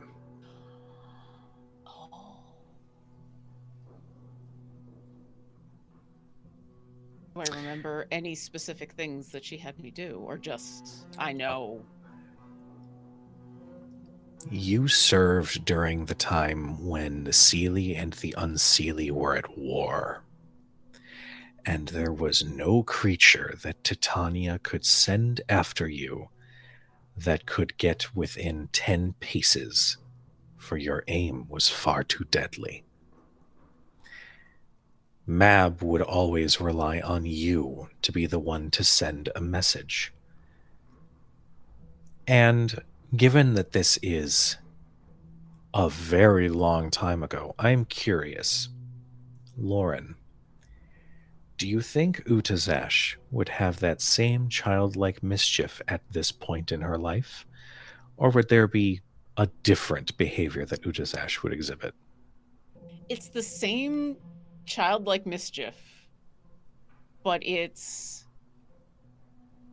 I don't want to say that it's darker, but things that she would now not necessarily find joy in, she still finds joy. So I think she's probably a little more aggressive in her pursuits. But yeah, there's still that wondrous, every moment is a gift, every experience is awesome. She's just got a slightly different view on what the results of that awesome should be. Because I should do what Queen Mab wants. That's what we do, right? Always.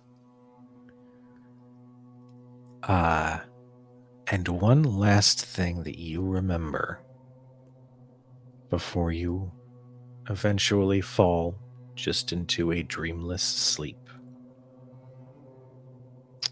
is that there was another dragonborn at that meeting.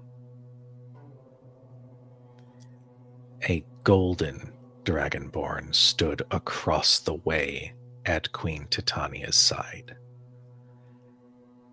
And you can't remember specifics, you don't know why, but in this memory, there was a deep hatred between you and this other dragonborn.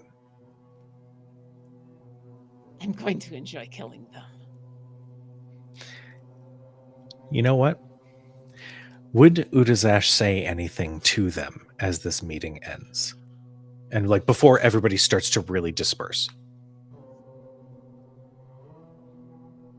I think not, if only because this is the moment that pact has been made, but Utazash is still on guard for someone breaking it in this last moment. So I think she has that thought staring across, but otherwise is now back to all business, making sure that as we walk away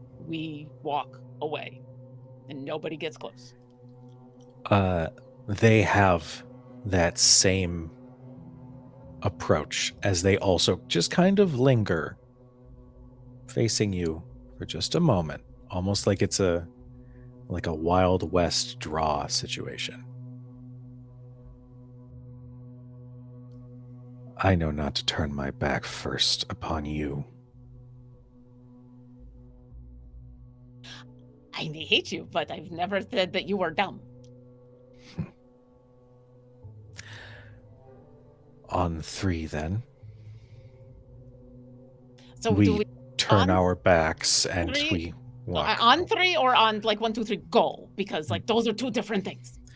That is a good distinction. We should really be sure we are on this, because if you go immediately and I don't, then you're going to think I'm staying, and that we And then we've accidentally broken an Yeah. agreement, and that's just bad.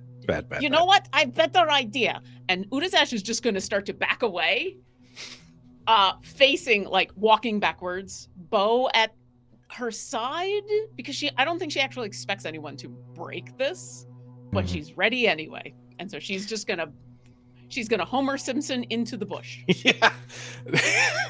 The Golden Dragonborn, they have they wear plate mail. God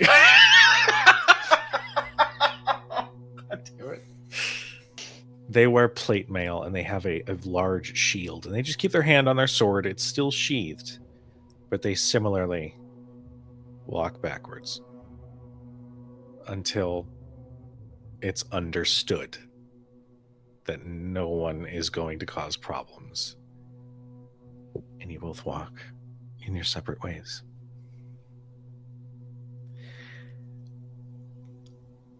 You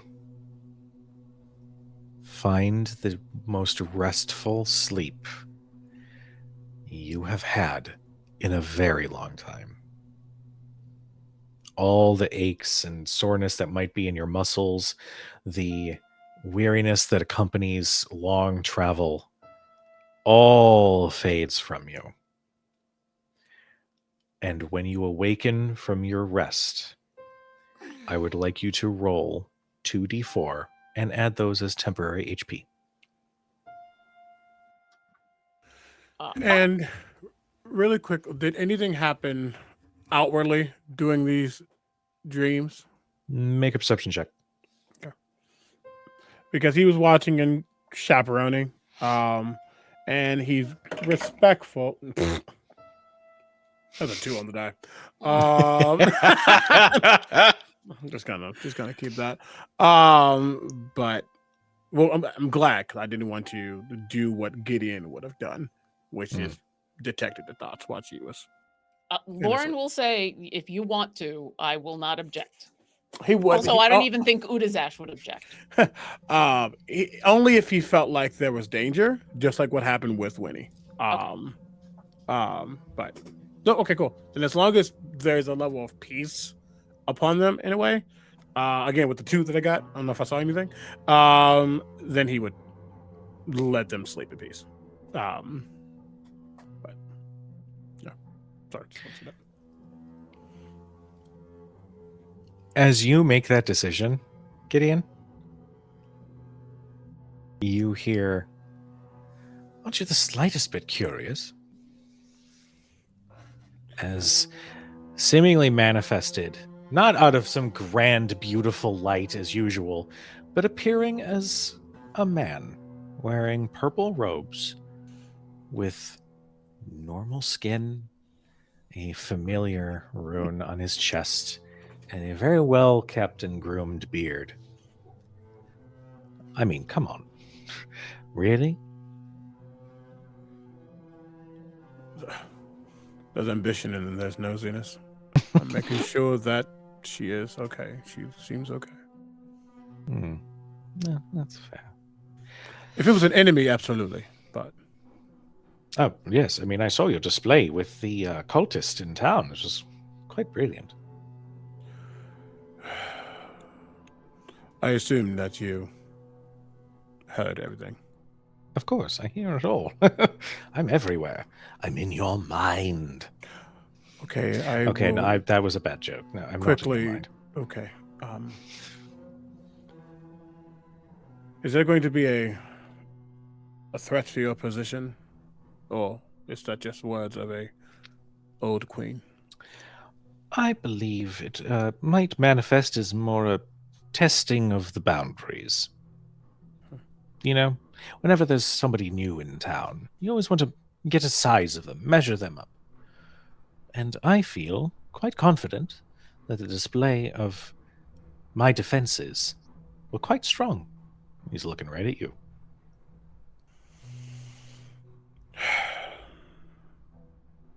There's a lot going on, and I have my curiosities and desires. Hmm.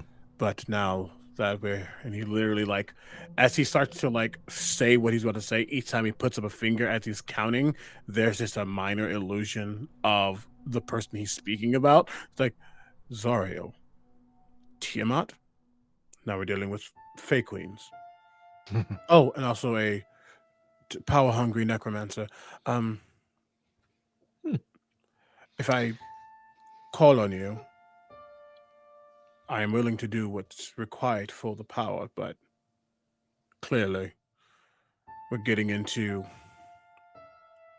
we're getting into your territory with your former friends. You mean, and he mimics your use of minor image.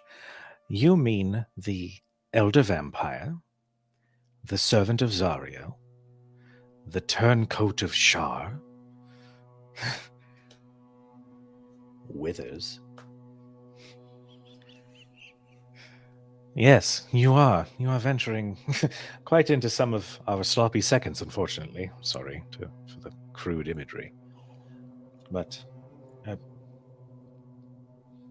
I have faith in you and your little group. I mean, this is not too dissimilar to where I found myself before finding godhood. Not saying you should look for godhood. This is mine. I don't wish to be a god. That is not my reason for devoting myself to you. But I won't be weak. Not to be more powerful than others, but to ensure that. And as he's saying this, there's a moment of almost like not a vision necessarily, but he can clearly see that there's a vision of Baldur's Gate and looking at Little Kalimshan and thinking about how those from Kalimshan as a whole and others have been kind of ostracized to kind of have their own space. And then there's pictures of him being bullied as a kid, and then there's pictures of him being bullied in school, and then there's pictures of him not being good enough to be a full wizard. I need to ensure that after what happened in my home, that if my people need a protector, I can be that. Your people will be quite well protected with somebody like you in that position.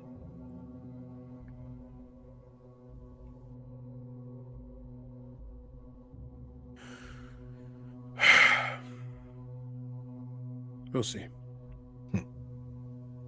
We will.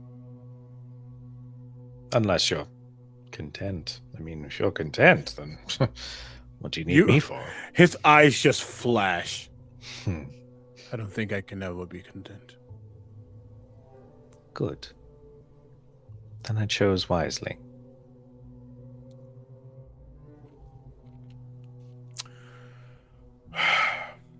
We're going to El Terrell. Ooh, I'm sure it's wonderful this time of year. Not covered in flames or stuck in the hells this time. I'm sure some of it lingers, especially with one of the many we're dealing with. Mm-hmm. Yes, well, do give my regards to any of my former associates should you come across them, but knowing me, if you mention Gale of Waterdeep to any of them, probably turn their nose up or, I don't know, make some sort of joke about how boring I am at taverns. At least you're a god. They're relevant. Quite true. It's a wonderful feeling. But, oh, please. Nope, I just will keep you updated. And if I call on you and your power, it's not out of greediness.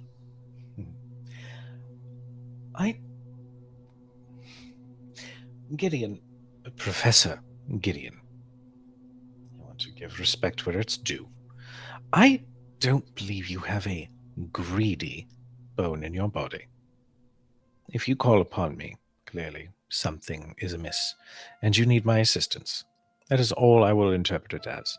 You've given me no reason to believe otherwise. For instance, your friend, the mind, the witches, the hags. If there's one thing that I do remember quite vividly, it was one particular hag and her behavior. They can be quite nasty, and they don't let go of grudges well. I promised that she would be protected. Good. And if there's things I know to be true, is that when you manifest, that manifestation does become the truth. Quite so. Those hags, if they attempt to harm her, I can picture the many ways I will deal with them. Good. Keep that vivid imagination of yours.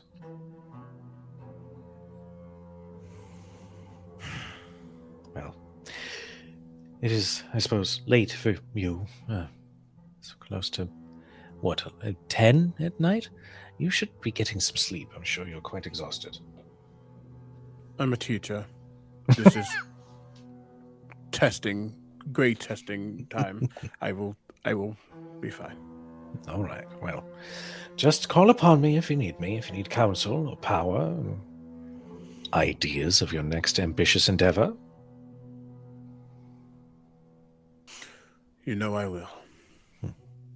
Delightful. And with a very gentle white glow, his image fades. Just gonna look back to Illithor after he fades away. And there's clearly a very protective gaze upon Gideon's face as he looks at Illithor. Until that time. And he will try to get some sleep. Okay. Winnie and Marcus. What do you two end up doing?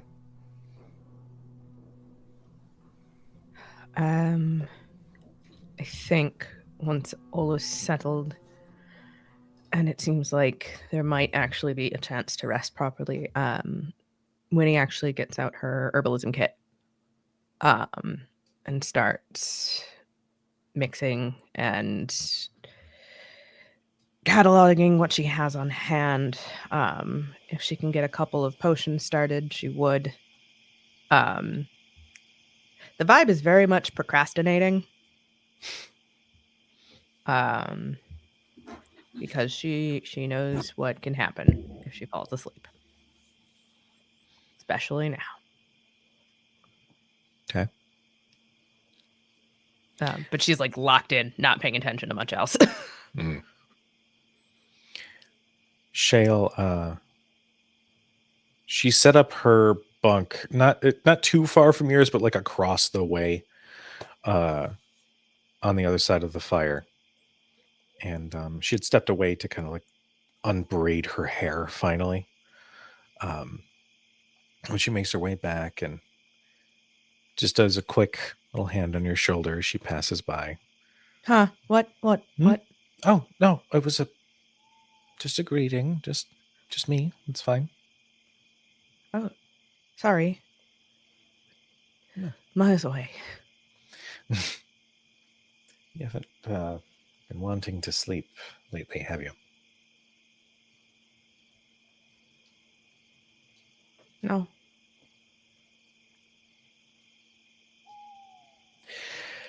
She sits down next to you.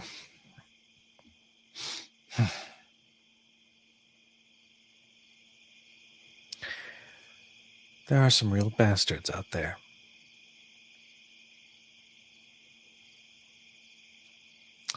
But what helps me is knowing that I'm at least going to take an eye before they can get the better of me. if they ever try to find me or cause any trouble.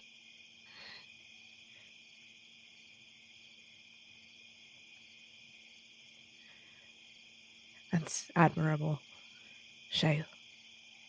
Truly. I suppose what I'm alluding to is that while I might take an eye, you would take their heart.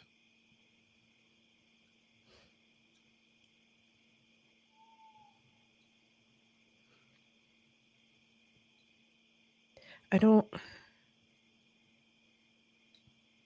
Winnie kind of lifts her hands, the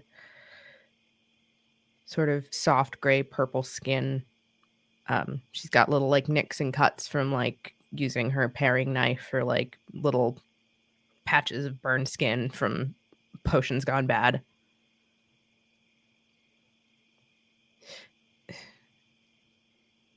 I don't remember what I looked like before all of this. I don't remember a lot.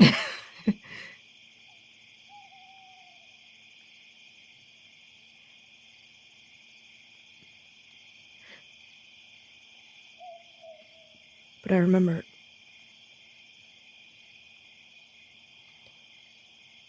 fighting every time they would pour something down my throat or start chanting or have that God's damned incense burning. It was like someone trying to hold your head underwater.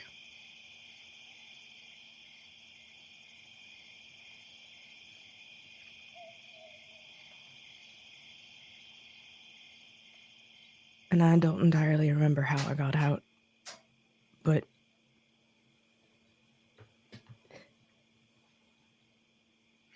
if nothing else, Gideon is right.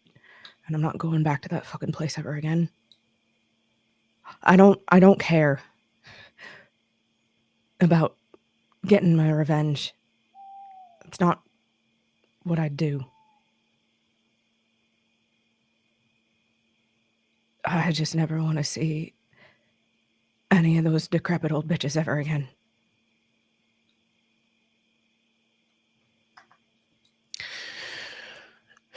Well, there may be a chance that you will.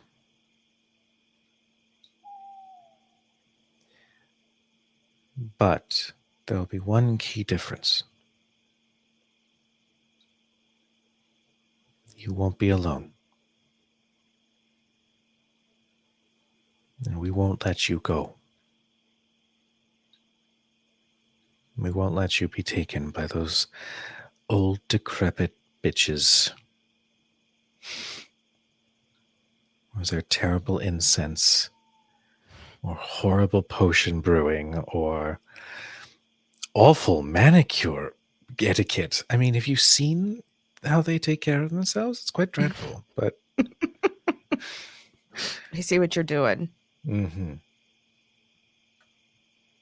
My point is that should one of them show their faces, either I will freeze them to death, Gideon will systematically take them apart bit by bit with his magic, Utazash will shoot them in the eye, She already did. or Mr. Hellhammer will use them for some sort of punching bag.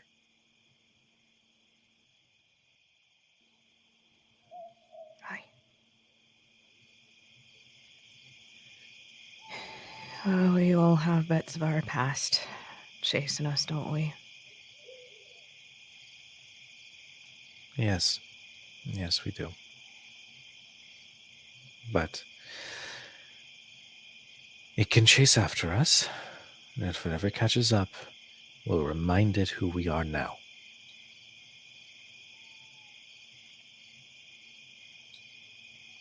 And she kind of like leans her head on your shoulder.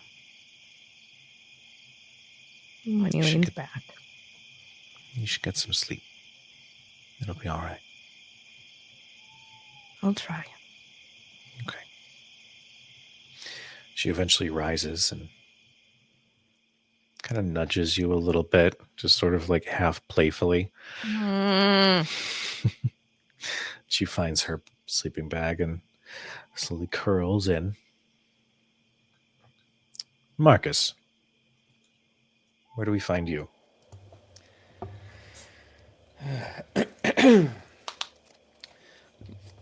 Marcus is definitely alone somewhere in the dark. Takes out his that black book of forbidden knowledge, but then stops for a second. Puts that away. And he takes out the other book. It's like, I've been reading that one. I wonder what's in here.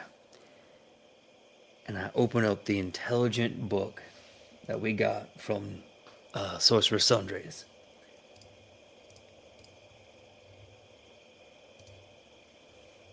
I believe it's called... What is it again? The Arcanist's Devil Journal.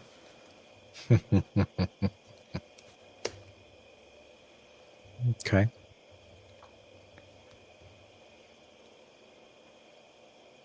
Do you open it up? Mm-hmm. Pages are blank. Before eventually slowly appearing in black handwritten text. Hello? I get out my gold pen, my tattoo pen. Try to scratch in. Hello? Back. The hello fades. Yes, I'm full on Harry Pottering this. I don't care. Fight me, internet. This is a cool fucking thing. Cool. And a small sentence appears. And who has found me?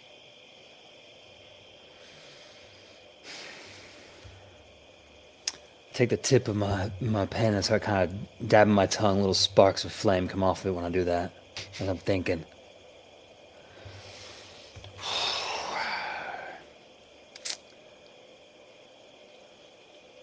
Ooh. A humble tattoo man who used to work for the devil just wants to know everything there is. Maybe kill a couple.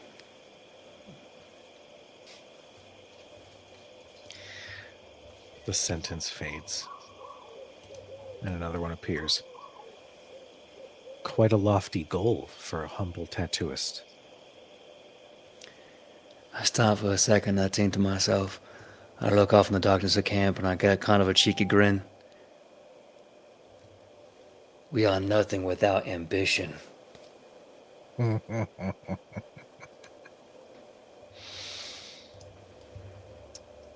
sentence fades. And another one appears. I might be able to help with that.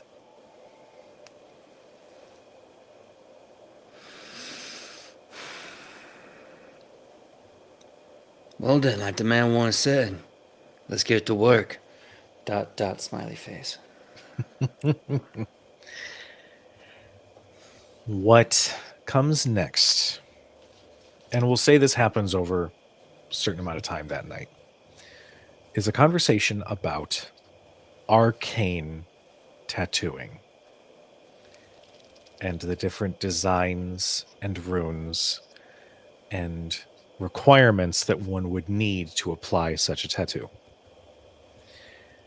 I will give you that you learn that you need diamond dust worth 500 gold pieces worth to be mixed with your ink in order to have the correct ink to be able to make an arcane tattoo. I will say that if you spend... I want you to kind of earn this a little bit. I will say if you spend an in-game week each night with this book learning, that you will learn to tattoo a modifiable tattoo that will essentially count as a first level spell scroll. Okay.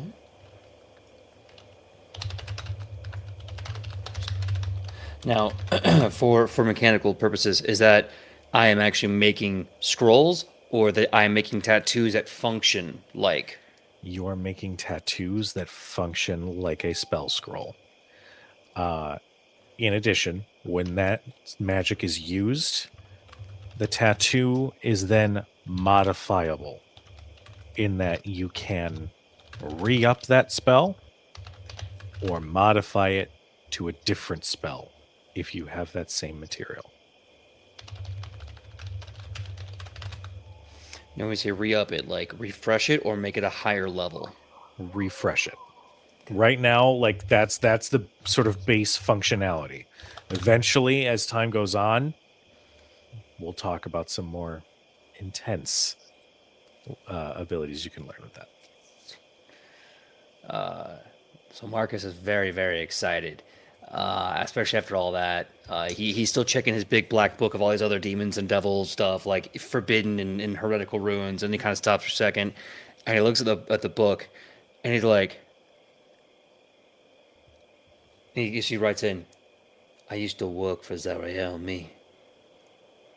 From what I've heard, she's not the only one down there with enough power to do what she did to me and others. I know meth is pretty strong, but what is the name of the strongest archdevil of them all?"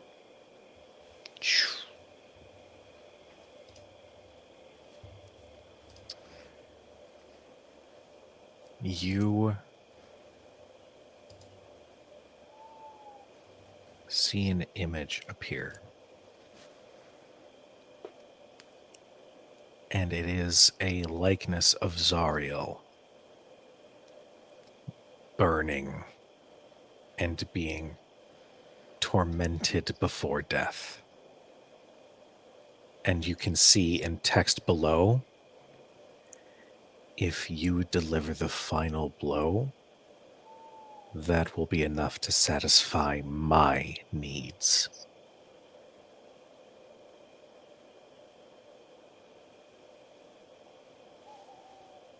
Hold on. Okay. This was a bit of a test. Because I don't know who this book is. I don't know this person, me. But I know something about hell. Been living there a long time. So I looked at that book as it says that. Good to meet you, Asmodeus. Let's kill her together. A pleasure, Marcus Hellhammer. And I close the book, and I say to myself, when you know the devil know you. Better to work with the devil I don't know. To kill the bitch I do. Then I put my book away. All right. As our adventurers find their rest for the evening here among the once shadow-cursed lands, this is where we're going to end tonight's episode. I love that Marcus is carrying around a whole deadly library. Mm-hmm. It's the best. It's great. No problems whatsoever. It's going to be awesome. Yep. So, before we wrap up for the evening, we have a wonderful cast that we want to reintroduce and shout out. So where can we find you? What do you got working? What can we I was afraid we were going to get a cutscene for a second there, so I was braced. Oh, like a creepy post-credit scene? Listen. We might still. Shit. I'm not letting this breath go until we are off air. But until that moment, hi, I'm Lauren Urban. You can find me at lauren-urban.com. Hey, I started a new job this week, so I didn't have too much going on because I was learning a new job. But if you happen to be around on Sunday, I will be playing through Baldur's Gate 3, you know, the little game that this happens afterwards. I'll be playing through that as a different Dragonborn who doesn't have any of these problems, none of these problems. And then in the afternoon, I'm on a stream called Players and Book, which is a high seas adventure about an existential crisis. You should come and watch. Thank you. Heck yeah. Hey, everybody. My name is Omega Jones, also known as Critbard across all social media channels, as long as they're still here. RIP. I've been Gideon. You can find me many different places just to go through all of them, starting from Saturday on to next Friday. Tomorrow, you can find me on twitch.tv/Winter's Tales for Castleton, which is a 120 plus content creator D&D mega event. Our very own Laura Tutu is also a part of that as a very, very dignified individual that she can talk about herself. But things are kicking off and you should go check it out.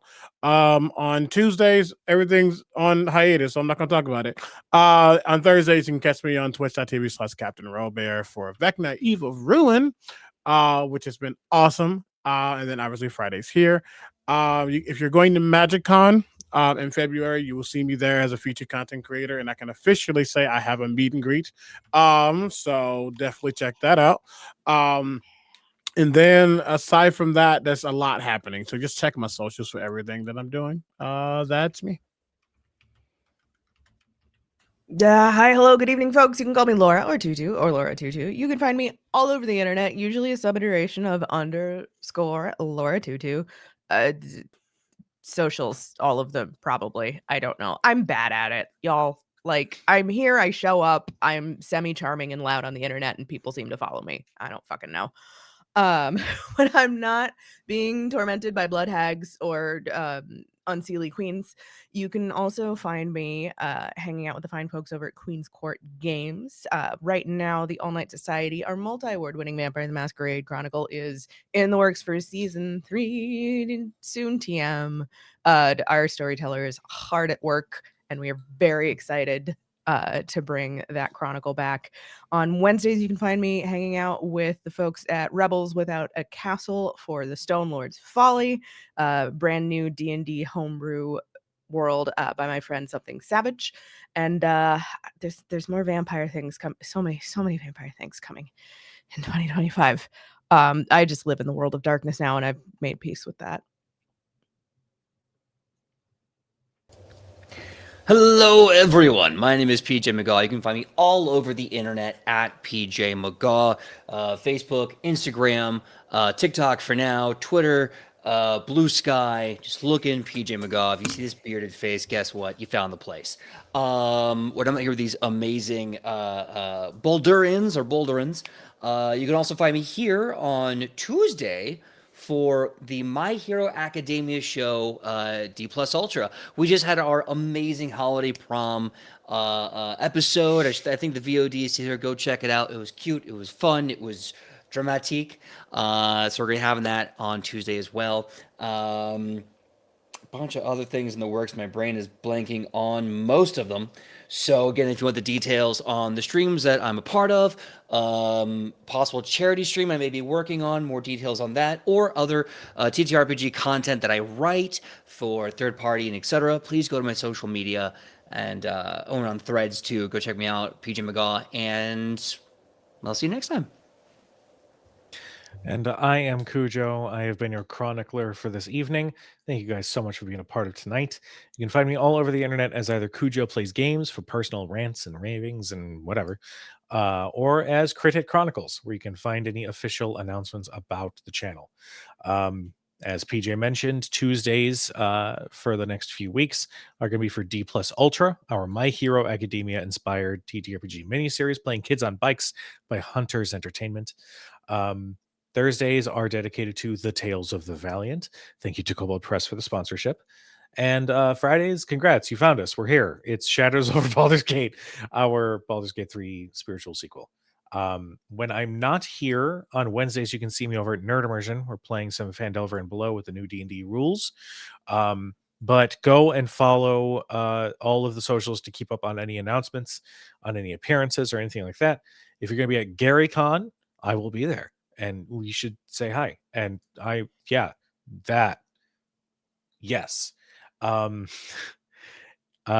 Yeah, so we are going to go ahead and get a raid going for our wonderful folks over at Folk and Myth.